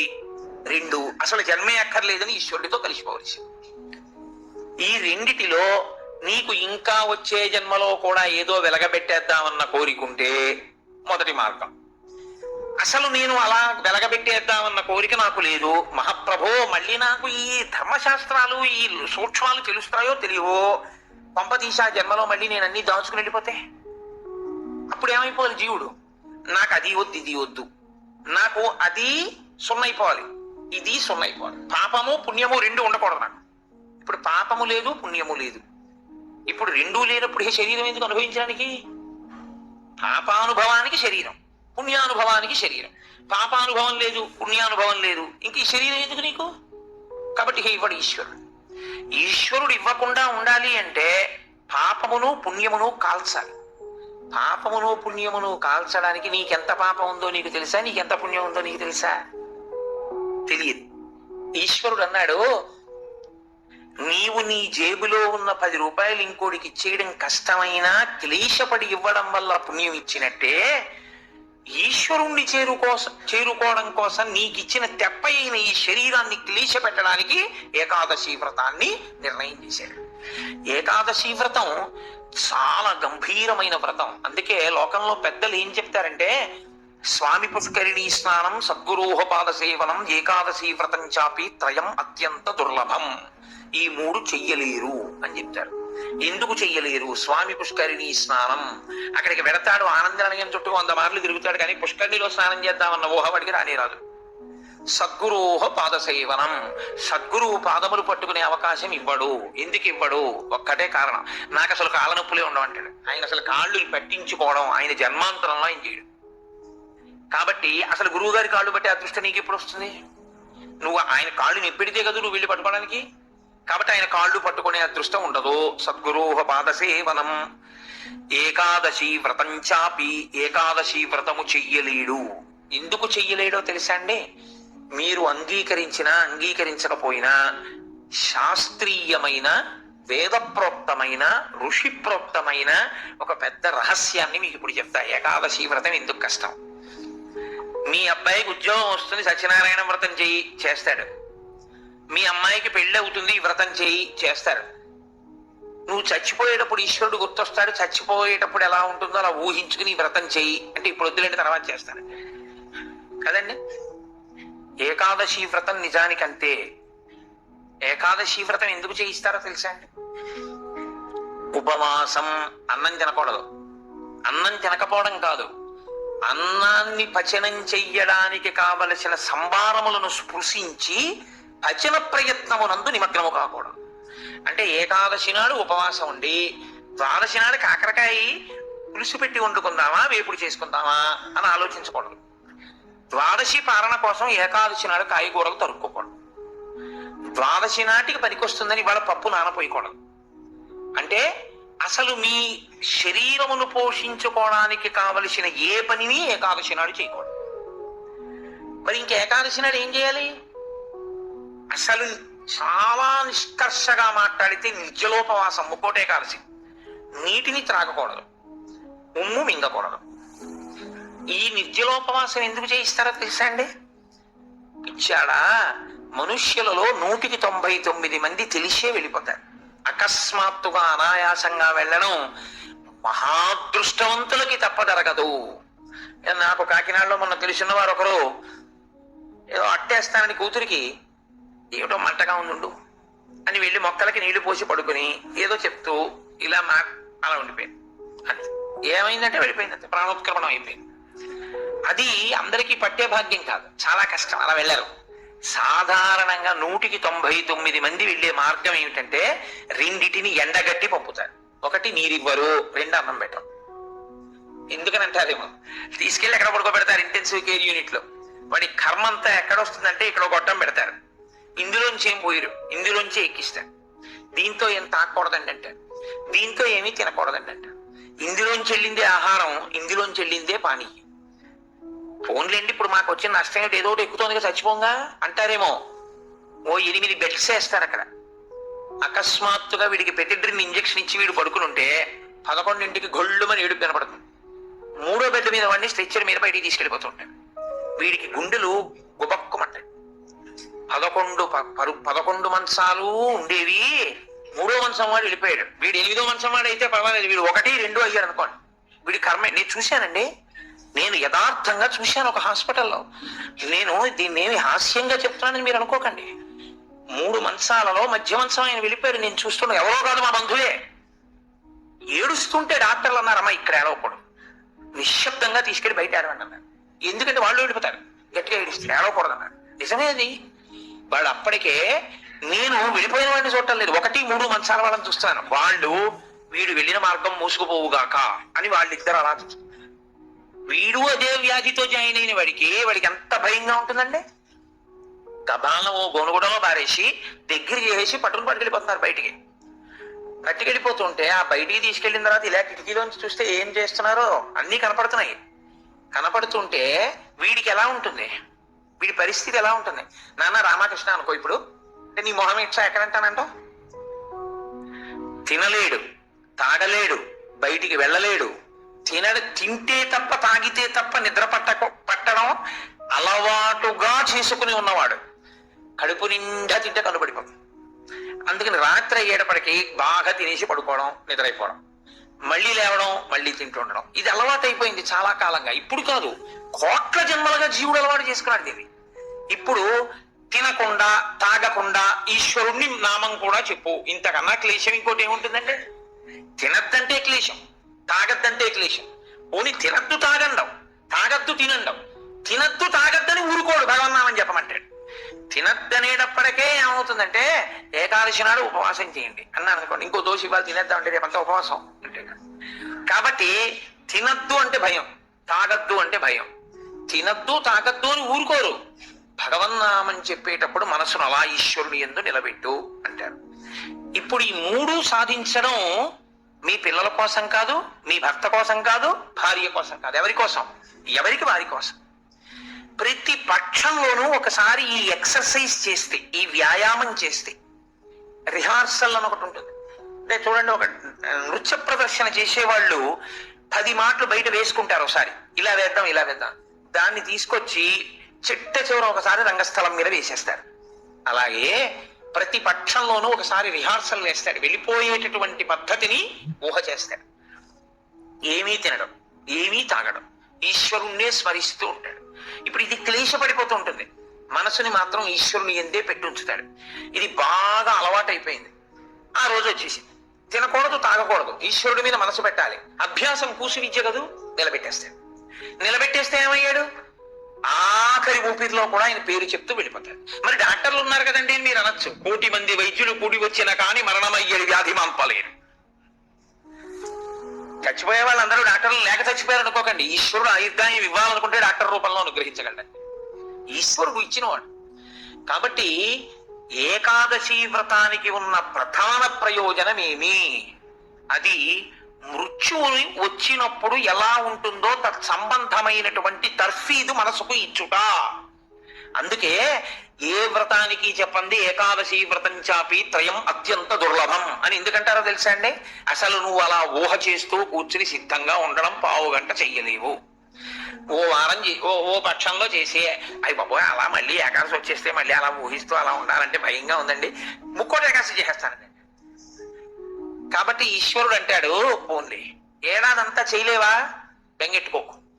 ఏడాదంతటికి బదులుగా ముక్కోటి ఏకాదశి చేస్తావా? అప్పుడు నేను ఎన్ని ఫలితాలు ఇవ్వాలి నీకు? 23 ఏకాదశుల ఫలితం ఇవ్వాలి. అథవా ఈ ఏకాదశితో కలిపి 24 ఏకాదశుల ఫలితం ఇవ్వాలి.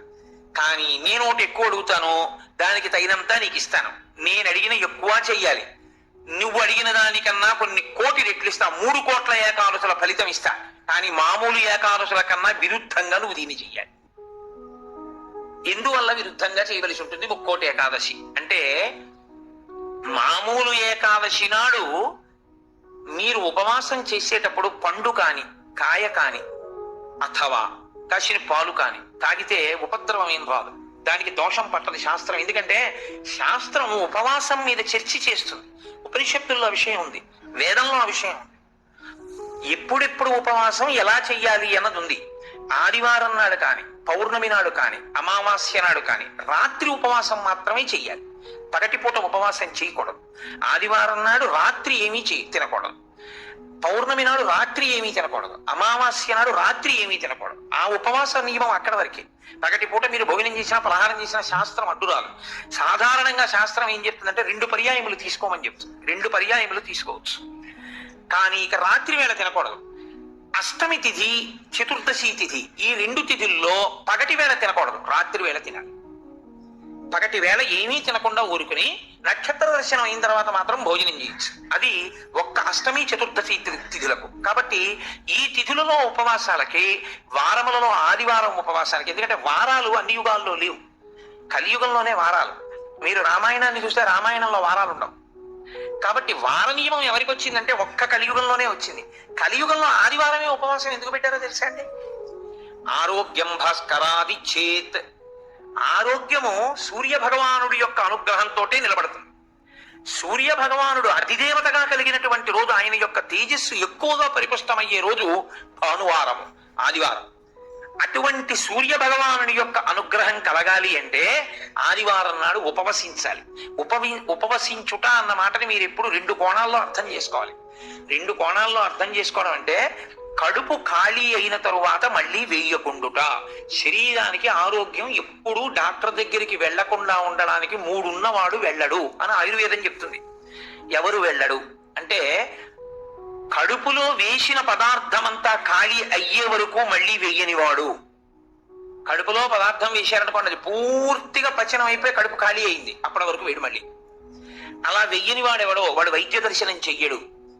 ఎడం పక్కకి తిరిగి ఎడమ చేతిని తల కింద పెట్టుకుని గుండెలు పరుపుకో బొంతకో తగిలేట్టుగా పడుకున్నవాడు వైద్యుణ్ణి చూడడు. 3, ప్రతిరోజు రాత్రి తాంబూల చర్వణం చేస్తూ కొంచెం సేపు నడిచి పడుకునేవాడు వైద్యుణ్ణి చూడడు. ఈ 3 పూర్ణారోగ్యానికి ఆయుర్వేద శాస్త్రం విధించినటువంటి నియమాలు. అందుకని అలాగే పడుకోవాలి. అందుకే మీరు ఎప్పుడైనా మహాత్ములు పడుకోవడం చూస్తే ఎప్పుడు ఎడం పక్కకే పడుకుంటారు. కారణం ఏంటంటే ఎడం పక్క పడుకోవడం ఆరోగ్యాన్ని ఇచ్చేస్తుంది, వైటల్ ఆర్గాన్స్ అన్నింటినీ సేఫ్ గార్డ్ చేస్తుంది. నేను ఒకసారి డాక్టర్ గారిని అడిగి అది ఏంటంటే అలా ఉంది ఆయుర్వేదంలోని. నిజమేనండి, అలాగే పడుకోవాలన్నారు. అంతేనండి, మేమైనా అలాగే చెప్తాము, ఎడం పక్క తిరిగి పడుకుంటే చాలా మంచిది కోటేశ్వరరావు అన్నాడు. కాబట్టి నేను పురాణాల్లో ఉన్న ఎన్నో విషయాలు డాక్టర్ గారిని అడుగుతుంటే వాళ్ళు నిజమేనండి ఇవన్నీ అంటుంటారు. నేను శరత్కాలంలో అమ్మవారి పూజ ఎందుకు చేస్తారు అన్నదాని గురించి దేవి భాగవతంలో ఉన్న విషయాల్ని కొన్నింటిని ఒకసారి ఒక డాక్టర్ గారిని అడిగితే ఆయన నాకు తెల్లబోయే రహస్యాలు చెప్పాడు. మీరు చెప్పినవే హ్యూమన్ ఎనాటమీలోకి మార్చి చెప్తే మాకేం చెప్తారంటే చలికాలంలో తమంత తాముగా నాడులన్నీ కూడా సన్నబడిపోతాయి. చలిగాలికి కొవ్వు చిన్న చిన్న చిన్న చిన్న చిన్న చిన్న గింజల్లా ఉండి పరిగెడుతుంటుంది రక్తంలో. ఎప్పుడైతే నాడులు ఇలా రక్తనాళాలు సంకోచించాయో అది వెళ్ళి ఆగుతుంది. వెనక నుంచి వస్తున్నది వచ్చి దాన్ని తగులుకుని ఆగుతుంది. గసగసాలు ఒకదాన్నొకటి తగులుకున్నట్టుగా తగులుకుని ముద్ద కట్టి ఆగుతుంది. రక్త ప్రవాహం ఆగిపోయి స్ట్రోక్స్ వస్తాయి. చలికాలంలో స్ట్రోక్స్ వస్తాయి కాబట్టి అలా రాకుండా ఉండడానికి దేవీ నవరాత్రులు చేయిస్తారు. దేవీ నవరాత్రుల్లో మృత్యుదంస్త్ర బయటికి వస్తుందని చెప్పడానికి కారణం అది అని నేను ఒకసారి దేవి భాగవతం శ్లోకాలు మా ఇంటికి వచ్చిన డాక్టర్ గారికి చూపిస్తే యథార్థంగా మాకు వైద్యం చెప్పినప్పుడు దీన్ని ఇంగ్లీష్ లో ఇలా చెప్పారండి, దాన్ని ఆ రోజు ఋషులు ఇలా చెప్పారనమాట అని ఆయన తెలబోయాడు. కాబట్టి మన ఋషులు అద్భుతంగా దాన్ని అన్వయం చేసి తీసుకొచ్చి చూపిస్తారు. కడుపులో పదార్థము పూర్తిగా అయిపోయేంత వరకు మళ్ళీ పదార్థం అందులో వెయ్యకూడదు. మీరు ప్రతిరోజు అలా వేస్తూ పెడుతున్నారు అనుకోండి, మళ్ళీ అది కడుపు ఖాళీ అవగానే మళ్ళీ వేశారు. మళ్ళీ అందులోంచి రసాయనాలు ఊరాలి, అది మళ్ళీ తిరుగుతూ ఉండాలి. మీ ప్రయత్నం లేకుండా ఎప్పుడూ తిరుగుతూ మీ ప్రయత్నం లేకుండా ఆగిపోయేటటువంటి స్పందనలు శరీరంలో ఈశ్వరాధీనములై కొన్ని ఉంటాయి. వాటిని మీరు అసలు ఆపలేరు. ఊపిరితిత్తి, గుండె ఇలాంటివి మీరు ఆపు అని అడగను లేరు. నువ్వు విశ్రాంతి తీసుకున్నా ఆగం. ప్రయత్నపూర్వకంగా మిగిలిన వాటి ఆరోగ్యం కోసం ఒక దాన్ని ఆపమని చెప్పింది శాస్త్రం. దేన్ని ఆపాలి అంటే కడుపులో ఉన్న కండరముల యొక్క కదలికకి విశ్రాంతినిమ్మని చెప్పింది. కడుపులో ఉన్న కండరములకు విశ్రాంతిని ఎవరిస్తారో అటువంటి వారి ఆరోగ్యము బాగుంటుంది. కడుపులో ఉన్న కండరముల కదలిక ఎప్పుడు ఆగుతుందంటే దాని లోపల పదార్థమును వేయడం ఆపితే ఆగుతుంది. అందుకని ఏం చేస్తారంటే ఉపవాసము అన్న పేరుతో లోపల పదార్థం వెయ్యరు. వేయకపోతే ఏమవుతుందంటే కండరములు కదలవు. కండరములు కదలకపోతే కంటికి కడుపుకి దగ్గర సంబంధం. కడుపు నిండకపోతే, కడుపు ఖాళీగా ఉంటే కనురెప్ప పడదు. కనురెప్ప పడకపోతే మీరు ఈశ్వరుడి యందు దృష్టి నిలబెట్టి ఈశ్వరుడి యొక్క ఆరాధన చెయ్యగలరు. కాబట్టి ఉపవాసం అన్న దాంట్లో అన్నం తినకుండా ఉండడం అనేటటువంటిది ప్రధానమైన నియమము. దీనికి మినహాయింపిచ్చి ఎట్టి పరిస్థితుల్లో చెయ్యకూడని వాళ్ళని ఇద్దరిని చెప్పింది శాస్త్రం. 8 ఏళ్లకు ముందున్నవాడు 80 ఏళ్లు దాటినవాడు ఉపవాసం చేయరాదు జీవితం. ఈ ఇద్దరికి నిషేధం. 8 ఏళ్లు కింద ఉన్న వయస్సు, 80 ఏళ్లు పూర్తయిన వాళ్ళు ఉపవాసం చేస్తే పాపం, వాళ్ళు చేయకూడదు. ఎందుకని అంటే వాళ్ళ శరీరం అంగీకరించింది. అందులోకి పదార్థాన్ని వేయకపోతే ఒప్పుకోదు. 3వ మినహాయింపు ఒకరికి ఇచ్చింది. కడుపులోకి పదార్థం వెయ్యకపోవడమే విషంగా మారిపోయి శరీరాన్ని పడగొట్టగలిగిన వ్యాధి ఏదైనా సంక్రమించి ఉంటే, అంటే ఒక షుగర్ పేషెంట్ అనుకోండి, ఆయన అలా ఉండిపోయాడు అనుకోండి, ఫాస్టింగ్ లో పడిపోతుంది, కోమలోకి వెళ్ళిపోతాడు.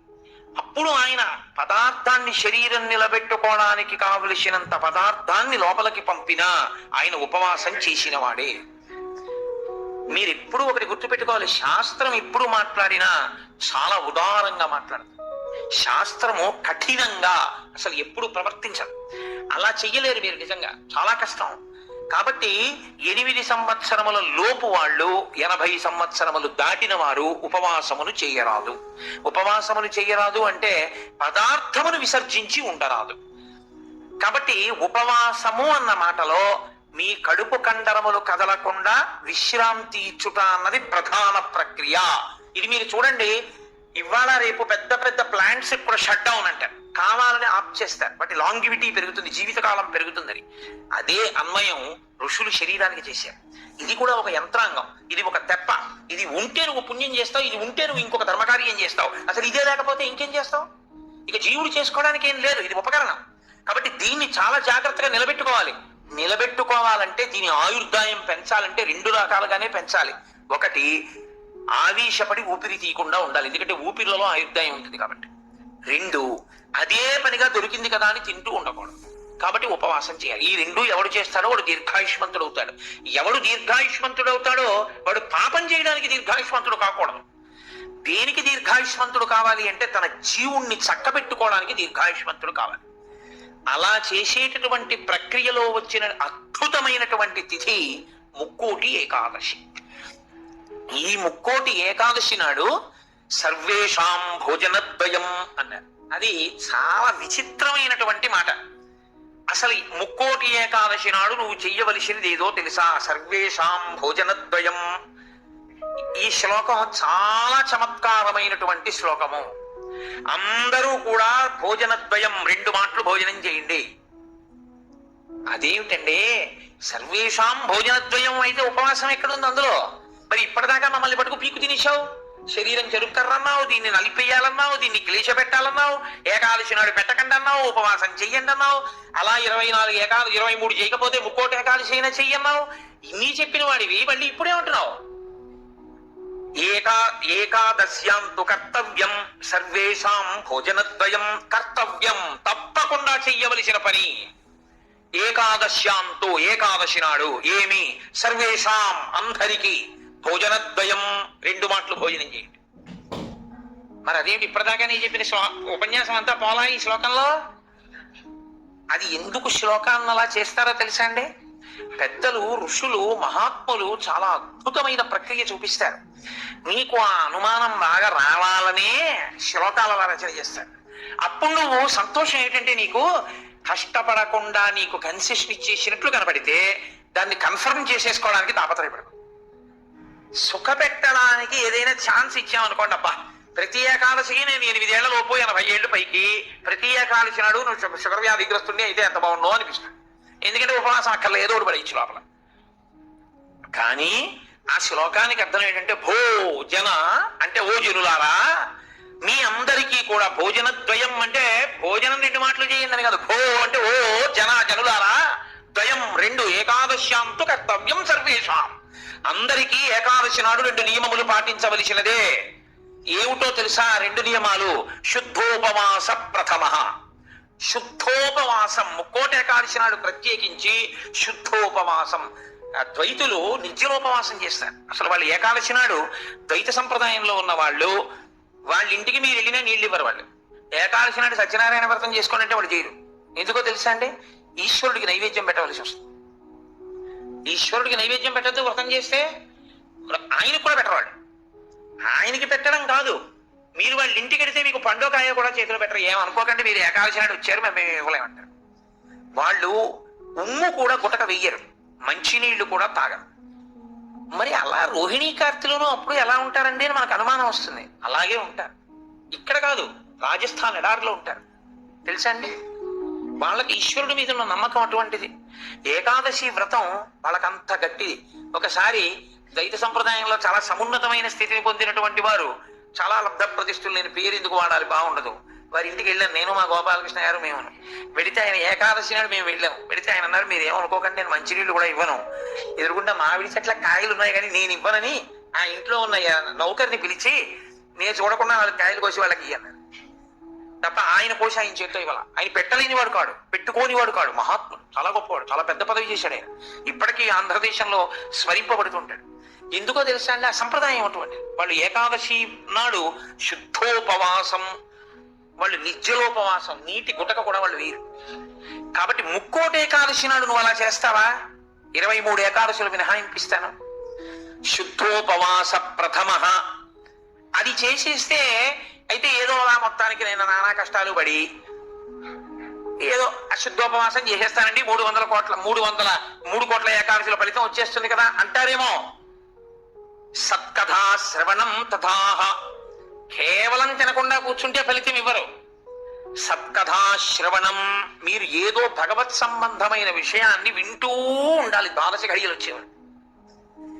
ఏకాదశి తిథి పరివ్యాప్తమై ఉన్నంతసేపు తినకుండా ఉండడం ఎంత ప్రధానమో 12 ఘడియలు రాగానే తినేయడం అంత ప్రధానం. ధర్మం మారిపోతుంది అంతే. అందుకే అన్ని రోజుల కన్నా చాలా తొందరగా చద్దన్నం వండుకున్నట్టుగా తెల్లవారుజామున లేచి వంట చేసుకుని తినేసేది ఎప్పుడో తెలుసా అండి? ద్వాదశి తినాడు తింటారు. ద్వాదశి పారణ మధ్యాహ్నం చేయకూడదు. ద్వాదశి తిథి ప్రవేశించగానే చెయ్యాలి. అందుకే ఏకాదశి వ్రతం చేసిన వాడికి శ్రీ మహావిష్ణువే అందేశారు. అంబరీషుడికి దొరకరా? అంబరీషోపాఖ్యానం ఏకాదశి వ్రతం కాదు. ద్వాదశి గడియలు రాగానే నేను పారణ చెయ్యాలంటే కదా, దుర్వాస మహర్షి రాకపోతే నీళ్లు పుచ్చేసుకో, పోన్లేవయా మధ్యాహ్నం ఉండదా, ద్వాదశి సాయంకాలం ఉండదా, ఎప్పుడొస్తే అప్పుడే తింటానని కూర్చున్నాడా? ద్వాదశి గడియలు వచ్చేస్తున్నాయి, మరి ఏం చేయను, లేకపోతే భోజనం చేయకపోతే నీళ్లు తాగే అన్నారు.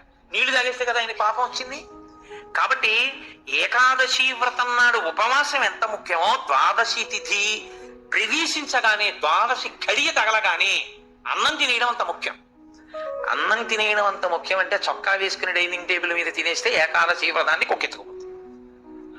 అన్నం ఎలా తినాలో అలాగే తిని, పైన చొక్కా బనీను లేకుండా శ్రద్ధాళువు అయి తినాలి. నువ్వు ఏకాదశి ఉపవాసం చేసి ద్వాదశి నాడు ఇంకోళ్ళ ఇంట్లో హస్తోదకం పుచ్చుకున్నావు అనుకో, నీ ఏకాదశి వ్రతం పనికిరాదు. అది ఏ నిత్యము చిరించేటటువంటి వారు అటువంటి వారికి పనికొస్తుంది, లేదా ఏదో మహత్తరమైన ప్రయోజనం కోసం తప్పక బయట ఉండవలసి వస్తే వేరు తప్ప. అసలు ఉపవాసం చేసిన వాడు తనింట తాను తినాలి. ఎందుకో తెలుసా అండి? మరి మీ ఇంట్లో ఈశ్వరుడికి తులసిదళం వేశావా? మీ ఇంట్లో ఈశ్వరుడికి మహానైవేద్యం పెట్టావా? ఆయన ఉపవాసం లేదక్కడ, ఆయనకి ఏది నైవేద్యం ఏది? నేను మా ఇంటికి తాళం వేసేసి ఇక్కడికి వచ్చి నేను ఇక్కడ ఉపవాసం ఏంటి?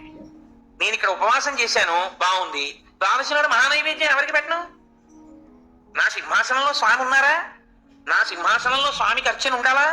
ఆయనకి నేను హస్తయోహ అర్ఘ్యం సమర్పయామి, పాదయోహ పాద్యం సమర్పయామి అని మహానైవేద్యం పెట్టానా నేను తినాలి?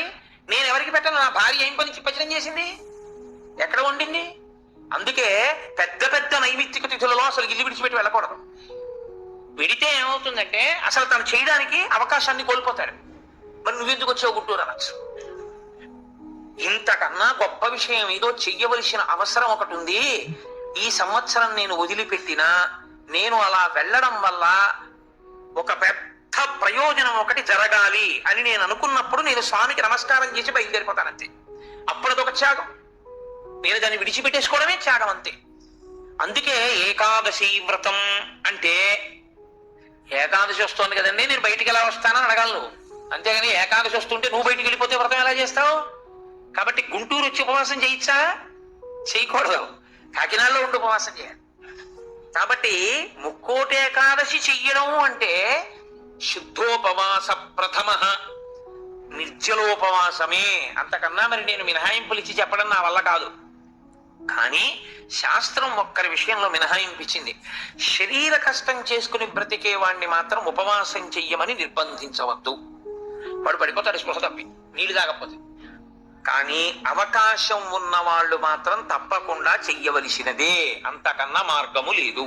కాబట్టి శుద్ధోపవాస ప్రథమ నిర్జలోపవాసమే చెయ్యాలి. యథార్థమనకు మంచినీటి చుక్క కూడా ఇక ఏకాదశి తిథి నాడు పుచ్చుకోకూడదు. ద్వాదశి వచ్చింది, ఇక నువ్వు ఉపవాసం ఉండవు. ద్వాదశి తిథి ఎందు ఉండగా, తిథి ఎందు పరివ్యాప్తమై ఉండగా నువ్వు ఉపవసించి ఉండకూడదు. మళ్ళీ వ్యతిరేక ఫలితం వస్తుంది. ద్వాదశి తిథి ప్రవేశించేసింది, ఇక నువ్వు పాలన చేసేయాలంతే. ఎలా పాలన చేయాలో తెలుసా అండి? ద్వాదశి తిథి ప్రవేశించేటప్పటికి నువ్వు పరిశేచనం చేసేయాలంతే. ద్వాదశి ఉదయం 6:30కు వచ్చింది అనుకోండి, మీరు 6:30 లోపల మీ భార్య గారు మీరు సంధ్యావందనం అనుష్ఠానం పూర్తి చేసే లోపల ఆవిడ మహానైవేద్యం సిద్ధం చేసి తీసుకొచ్చి ఇచ్చేయాలి. మీరు నైవేద్యం పెట్టేసి ఆ రోజు 6:30కి భోజనం చేసేయాలి. నాకు సహించదండి అనకూడదు, చేసేయడమే. ఏకాదశి వ్రతమునందు ద్వాదశి కలిసిపోయి ఉంటుంది. నేను చెప్పింది అబద్ధం అయితే అంబరీషోపాఖ్యానం అబద్ధమే, అంబరీషోపాఖ్యానం అబద్ధం అయితే వ్యాసుడే అబద్ధం. కాబట్టి నేను చెప్పింది నిజం. ఏకాదశి వ్రతం అంటే అంతే, అలాగే చేస్తాను. ఇలా కాని చెయ్యగలిగితే ముక్కోటి ఏకాదశి నాడు నీకు నేను 3 కోట్ల ఏకాదశులు చేసిన ఫలితాన్ని నీ ఖాతాలో వేసేస్తాను. ఎందుకో తెలుసా? 1 శరీరమును క్లేశపెట్టావు, 2 మనసును ఏకాగ్రతతో నిలబెట్టావు. కాబట్టి ఏం చేయాలంటే మార్చి మార్చి మార్చి మార్చి మార్చి మార్చి భగవత్ కథ యందు కూర్చోవాలి. మరి ఇక దేనికి లేవాలి? శరీర శోధన చేయడానికి, మూత్ర విసర్జన చేయడానికి లోపలికి వెళ్ళిన నీళ్లు లేవు, మల విసర్జన చేయడానికి లోపల వేసిన పదార్థం లేదు, ఇంకెందుకు లేవడం? కాబట్టి లేవక్కర్లేదు. కాబట్టి ఏకాదశి రాగానే కూర్చుంటే ద్వాదశి వచ్చాక లే. అయితే అప్పుడు అందులో ఏముంది? జాగరణ కూడా ఉందా? ఉందా లేదా? ఏకాదశి నాడు ఉపవాసం అంటే అన్నం తినకుండా పగల కూర్చోవడం అని మీకు ఎవరు చెప్పారు? జాగరణ కూడా ఉంది. అందుకే ముక్కోటి ఏకాదశి నియమాలు అన్వయం అయ్యేది మళ్ళీ 3 తిథులకు అన్వయం అవుతాయి. 1 మహాశివరాత్రి, 2 గోకులాష్టమి, 3 శ్రీరామనవమి. ముక్కోటి ఏకాదశి నాడు ఏ నియమాలు పాటిస్తారో అవే నియమాలు ఆ 3 తిథుల్లో పాటించాలి. ఈ 3 తిథులలో కూడా మీరు రాత్రి నిద్రపోకూడదు, పగల ఏమీ తినకూడదు. అందుకే చూడండి, మహాశివరాత్రి నాడు నేను పరిచయం చేయడానికి మీకు ఆ తిథి బాగుంటుంది. మహాశివరాత్రి అంటే జాగరణతో కూడిన ఉపవాసమే. అందుకని నిద్రపోయి ఉపవాసం చేసేస్తానంటే అప్పుడు ముందు రోజు ఏ ఇంజక్షన్ చేయించేసి పడుకోవచ్చు. 12 గంటల తర్వాత తెలివచ్చేవాడిని ఇంజక్షన్ ఒకటి. అలా కుదరదు. మీరు నిద్ర కూడా విసర్జించాలి. ఎందుకో తెలుసా అండి, నిద్ర విసర్జించడంలో చాలా పెద్ద క్లేశం ఉంటుంది. 1 తినలేదు, 2 తాగలేదు. ఒక స్థితికి వచ్చేటప్పటికి నిస్త్రాణ కొంచెం వస్తుంది. వచ్చి ఓన్లీ అలా పడుకుంటే బాగుండు, కాస్త ఉత్తరీయం వేసుకుని అనిపిస్తుంది. అలా పడుకోకూడదు. అందున దీక్షితుడు అందుకే ఎప్పుడు పడితే అప్పుడు, ఎక్కడ పడితే అక్కడ నిద్రపోకూడదు. అలాగా మీరు పగలు రాత్రి కూడా ఏకాదశి తిథి ఉన్నంతసేపు, అంటే ఏకాదశి ఎప్పుడు మొదలైందో అప్పుడు ఒక రాత్రి కూడా పరివ్యాప్తం అవుతుంది. ఆ రాత్రి ఆ పగలు మీరు జాగరణ యందు ఉపవాసమునందు ఉండాలి. అంటే మారుస్తూ ఉండాలి. ఒకటే చేస్తున్నారు అనుకోండి, మనసు ఏమవుతుందంటే దాన్ని విడిచిపెట్టి ఇంకో చోటుకి వెళ్తుంది. అందుకే ఏకాదశి చేసేటప్పుడు ఏం చేస్తారంటే సంఘంగా చేస్తారు. సాధారణంగా ఏకాదశి తిథిని ఒక్కడే చేయడం కొంచెం కష్టం. ఒక సంఘంగా అనుకుని ఏం చేస్తారంటే, ఏదో ఏకాదశి ప్రవేశించేటప్పటికి సంధ్యావందనం చేసుకుని ఇంట్లో కులదేవతార్చన చేసుకుని అందరూ కలిసి ఒక దేవాలయానికి చేరుకుంటారు. అందరూ కలిసి ఈశ్వరునికి సత్యనారాయణ వ్రతం చేస్తారు. అందరూ కలిసి విష్ణు సహస్రనామ స్తోత్ర పారాయణం చేస్తారు. అందరూ కలిసి త్యాగరాజస్వామి సంగీత విభావరి వింటారు. అందరూ కలిసి భజన చేస్తారు. అందరూ ఎవరో లేచి నాట్యం చేస్తారు. మిగిలిన వాళ్ళు చూస్తుంటారు. మారుస్తారు. మార్చి మార్చి మార్చి మార్చి భగవత్ శబ్దమునందే లీనమైపోతారు. ఏది చేస్తున్నా ఈశ్వర నామం పడుతుంటుంది. ద్వాదశి నాడు అన్నం తింటుంటే ఏది విన్నా గోవింద గోవింద అని అవే వినపడుతుంటాయి. ఏదో వెంకటాచలంలో 10 రోజులు ఉండి వచ్చిన వాడికి ఎక్కడ చూసినా గోవింద అని వినపడినట్టు ఇంకా అస్తమానం గోవింద అని వినపడుతుంటుంది. అంతగా నువ్వు ముక్కోటి ఏకాదశిని చెయ్యగలిగితే, అలా చేసినప్పుడు నీకు 3 కోట్ల ఏకాదశుల ఫలితాన్ని నీ ఖాతాలో వేస్తాను. నాకు ఇప్పుడు చెప్పండి, నిజంగా ముక్కోటి ఏకాదశి చేసేవాళ్ళు ఎంతమంది? ఎవరికి వెయ్యాల ఫలితం? 24 ఏకాదశుల్లో ఒక్క ఏకాదశి అలా చేయగలవా అంటే దాని అర్థం ఏమిటో తెలుసా అండి? ఒక ఏకాదశి నిజంగా అలా చెయ్యాలని మీరు అనుకుంటే కనీసం ఇంకో ఏకాదశి మీరు అలా రిహార్సల్ వేయాలి.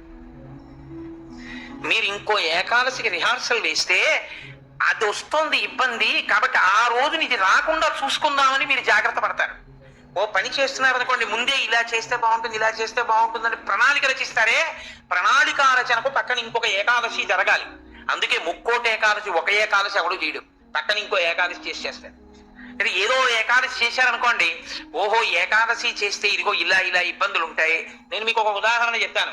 ఏకాదశి రేపు వ్రతం చేద్దాం అనుకుని ముందు రోజు మీరు పుల్లని పదార్థాలు, తీయటి పదార్థాలు బాగా తినేశారనుకోండి, మీరు ఇంక దాహాన్ని ఆపలేరు.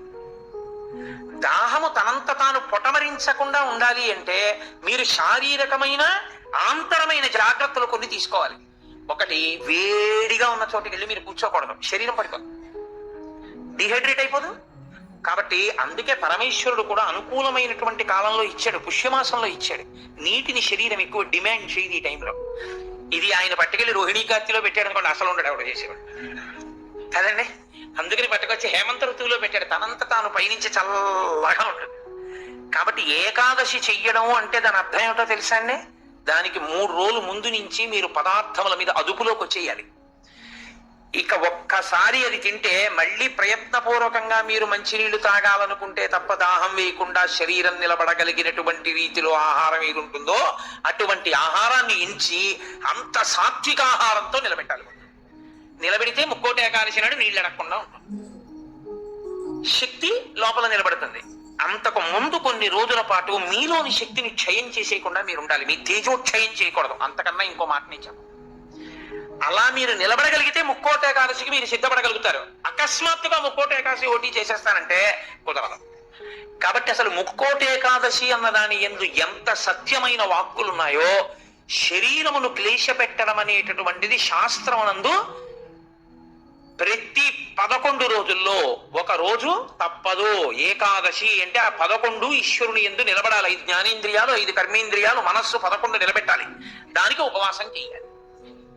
అథవా ముక్కోటి ఏకాదశి నాడు చెయ్యగలిగినటువంటి ఈ పరిస్థితులన్నింటినీ మీరు సమన్వయం చేసుకున్నా, శరీరాన్ని నిలబెట్టినా, మీ మనసుని తీసుకెళ్లి ఈశ్వరుడి దగ్గర పెట్టడం మాత్రం అంత తేలికైన విషయం కాదు. కాబట్టి నేను మిమ్మల్ని అందరినీ నిరుత్సాహపరుస్తున్నాను అని మీరు అనుకోవద్దు. మీరు ఎప్పుడూ ఒక్క విషయం గుర్తుపెట్టుకోండి, మీరు ఏం చేశారు అన్న దాన్ని బట్టి 100% సిలబస్ బట్టి మార్కులు ఈశ్వరుడు వేయడు. మీ ప్రయత్నాన్ని చూసి హర్షించి వేసేస్తాడు. అసలు మీరు సంకల్పం ఒకటి చేశారనుకోండి, వచ్చే సంవత్సరం ముక్కోటి ఏకాదశి మనం ఎలా చేసుకుందాం అని ఓ 10 మంది పెద్దలు కూర్చుని, వచ్చే ఏడాది మన దేవాలయంలో ముక్కోటి ఏకాదశి చేద్దాం. వచ్చే ఏడాది ముక్కోటి ఏకాదశి చేయడానికి నిజంగా అలా శరీరంలో పదార్థం వెయ్యకపోయినా నిలబడగలిగిన శరీరాలు ఇన్నున్నాయి. ఇందులో ఎంతమంది ఆ దారుఢ్యం ఉన్న వాళ్ళు ఉన్నారు? వాళ్ళని సప్తమి తిథి నుంచే మనం ఎలా సిద్ధం చేద్దాం. వాళ్ళని సిద్ధం చేసి ముక్కోటి ఏకాదశి నాడు ఎంతసేపు ఉండగలిగితే అంతసేపు ఉంటాడు. ఇక తప్పలేదు, 4 నీళ్లు గుటకలు వేయవలసి ఉంటుంది. నన్ను నమ్మండి, మీ ఉపవాసం పాడవు. అది పుచ్చుకోకపోతే ఇక శరీరం పడిపోతుంది. ఇప్పుడు ధర్మం ఏమైపోతుందో తెలుసా అండి? ఆమరణ నిరాహార దీక్ష శాస్త్రమునందు అత్యంత మహాపాపము. మీ శరీరం పడిపోయే వరకు మీరు మీ ఏమీ తినను, ఏమీ తాగను అని భీష్మిస్తే ఆ వ్రతఫలం ఇవ్వరు, పిశాచత్వం ఇస్తారు. అన్నం తినకుండా, నీళ్లు పుచ్చుకోకుండా ఎవడైనా శరీరాన్ని పడగొడితే వాడి జీవుణ్ణి పిశాచంలోకి ప్రవేశపెడతారు. అందుకని ఇప్పుడు మీ ప్రయత్నం మీరు చేశారు, ఇక శరీరం పడిపోతాం, తప్పదు, నీళ్లు పుచ్చుకోవాలి. ఇప్పుడు మీరు ఎంత నీరు తాగితే శరీరం నిలబడుతుందో అన్ని నీళ్లు తాగారు, అది ఉపవాసంలో అంత భాగం అయిపోతుంది. ఇప్పుడు ఒక్క అరటిపండు లోపల వేయకపోతే శరీరం నిలబడదు. ఓ అరటిపండు లోపల పడేశారు, మీకు ఉపవాసమునకు భంగము రాదు.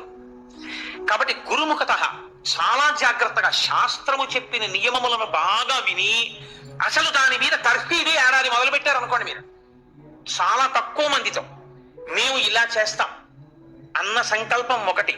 2, అన్నిటికన్నా ప్రధానంగా దృష్టిలో పెట్టుకుని చెయ్యవలసింది ఏమిటో తెలుసా అండి? నీరు పుచ్చుకోకుండా, ఆహారము పుచ్చుకోనప్పుడు మనసు ఆ స్థితికి వెడుతున్నప్పుడు ఎంత ఖేద పడుతుందో ఇప్పుడు అర్థమవుతోంది. ఇప్పుడు మనసు నిలబెట్టడం అనేది ఎంత కష్టమో తర్ఫీదు చేస్తానంటూ నిలబెడుతున్నాడు అనుకోండి, వాడు ఆఖరికి ఈశ్వరుని ఎందుకు కలిసిపోతాడు. ఆ ఒక్క ప్రయత్నం వాడికి మనసు లొంగిపోతుంది. అంతే, లొంగిపోయి ఈశ్వరనామమును ఎంత ఖేదంలోనైనా చెప్పడం వాడికి అలవాటు. దీనికి ముక్కోటి ఏకాదశి వచ్చింది. అయితే ముక్కోటి ఏకాదశి నాడు జరిగేటటువంటి క్రతువులలో ఒక భాగంగా ఉత్తర ద్వార దర్శనము అని ఒకటి ఉంటుంది. ఇది మళ్ళీ సంప్రదాయంలో ఒక్క వైష్ణవ దేవాలయాల్లోనే. అసలు ఇంకా నేను పరమ సత్యం చెప్పవలసి వస్తే ఇది యథార్థమునకు ఒక్క శ్రీరంగ క్షేత్రమునకే సంబంధించింది. అందుకే ఉత్తర ద్వారం తీయడం అన్నది ఒక్క శ్రీరంగ క్షేత్రానికే ఉంది.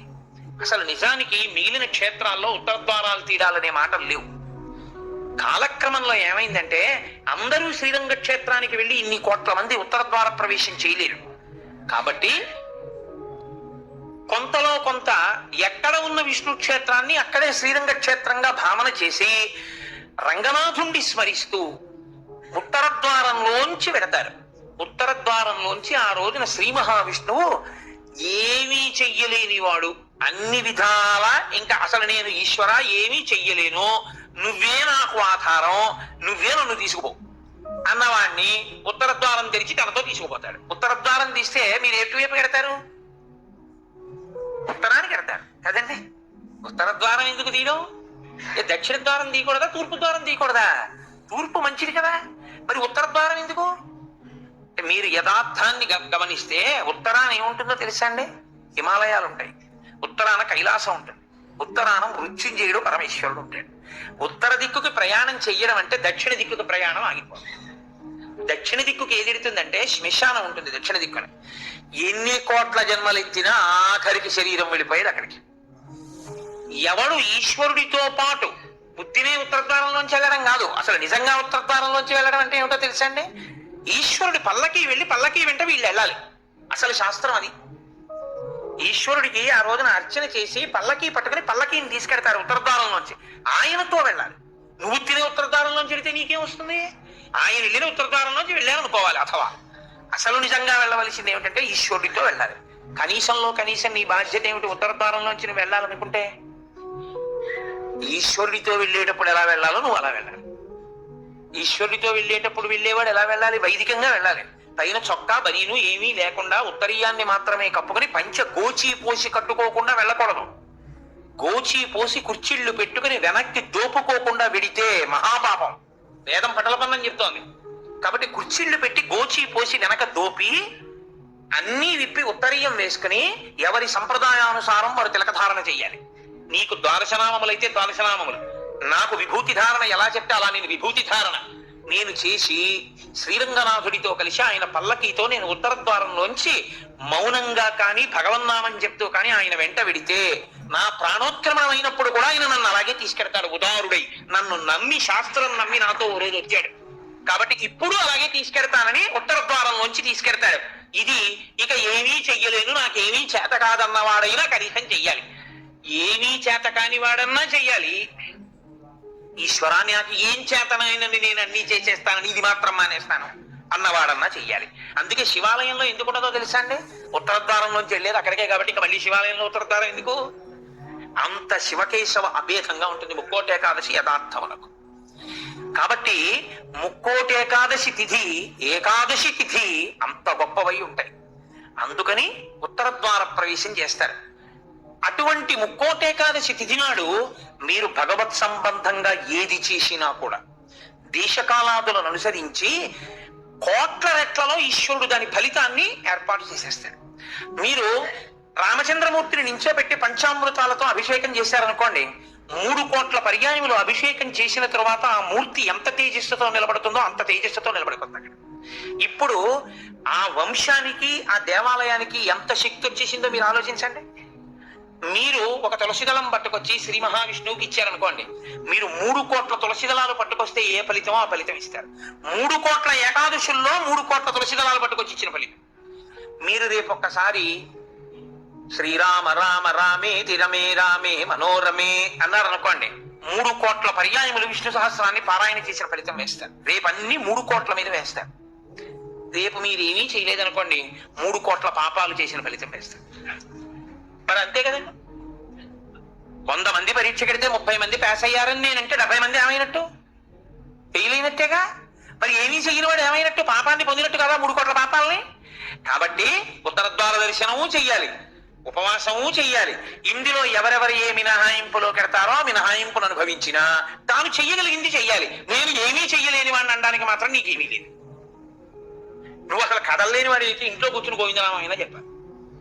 కాబట్టి రేపొక్క రోజు ఉదయం నుంచి కనీసం రాత్రి నిద్రపోయే వరకు జాగరణ చేయకపోయినా, నిద్రపోయే వరకు భగవన్నామమునందు మాత్రమే నిబద్ధుడయ్యుంటే అంతకన్నా భాగ్యమే ఉంటుంది. హరిప్రసాద్ గారి ద్వారా ఏ రామాయణాన్ని ఇక్కడ చెప్పించాడో రామచంద్రమూర్తి, ఆ రామచంద్రమూర్తి ఇక్కడ ఒక గొప్ప కార్యాన్ని రేపు చేయిస్తున్నాడు. రేపు శ్రీరామాయణం జరిగిన 42 రోజులు ఏ మూర్తులు, ఏ స్వామి, నేను మూర్తులు అనడం కూడా నాకు ఇష్టం ఉండదు, ఏ స్వామి ఆ వేదిక మీద కూర్చుని చెప్పించారో ఆ స్వామి రేపు ఇక్కడి నుంచి బయలుదేరి, నాకు ఆ అడ్రస్ కరెక్ట్ గా తెలియదు, హరిప్రసాద్ గారు చెప్తారు, అక్కడికి విరాజమానుడు అవుతాడు. రేపు స్వామితో పాటు నడవడం అదృష్టం కదండి. ఉత్తర ద్వార దర్శనం చేసుకుని రేపు స్వామితో పాటు రామనామం చెప్తూ మనం అందరం ఆ ప్రదేశానికి చేరుకోగలిగితే అక్కడ స్వామికి పంచామృతాభిషేకాలు చేసి స్వామిని పెడతారు. అక్కడ భజనలు ఉంటాయి, విష్ణు సహస్రనామ స్తోత్ర పారాయణ ఉంటాయి. కాకినాడ నుంచి త్యాగరాజస్వామి కీర్తనలే తన ఊపిరిగా బతికేటటువంటి మా అక్కగారు పెద్దాడ సూర్యకుమారి గారు వచ్చారు. ఆవిడ రామచంద్రమూర్తి యొక్క కీర్తనల మీద కచేరీ చేస్తారు.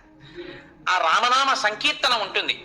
హాయిగా మీరు అంతగా మన శరీరాలు అలవాటు పడిపోయాయి కాబట్టి పడిపోతుందేమో అనుకుంటే, నేను అనుకుంటున్నాను పెట్టడానికి సిద్ధాస్తుడు కాబట్టి ప్రసాదం కూడా కొంచెం సాత్వికంగా ఉంటుంది అని, కాబట్టి కొద్దిగా సాత్విక ప్రసాదం ఉంటుంది. కాబట్టి ఆ సాత్విక ప్రసాదం పుచ్చుకొని సాయంకాలం వరకు కూర్చోవచ్చు.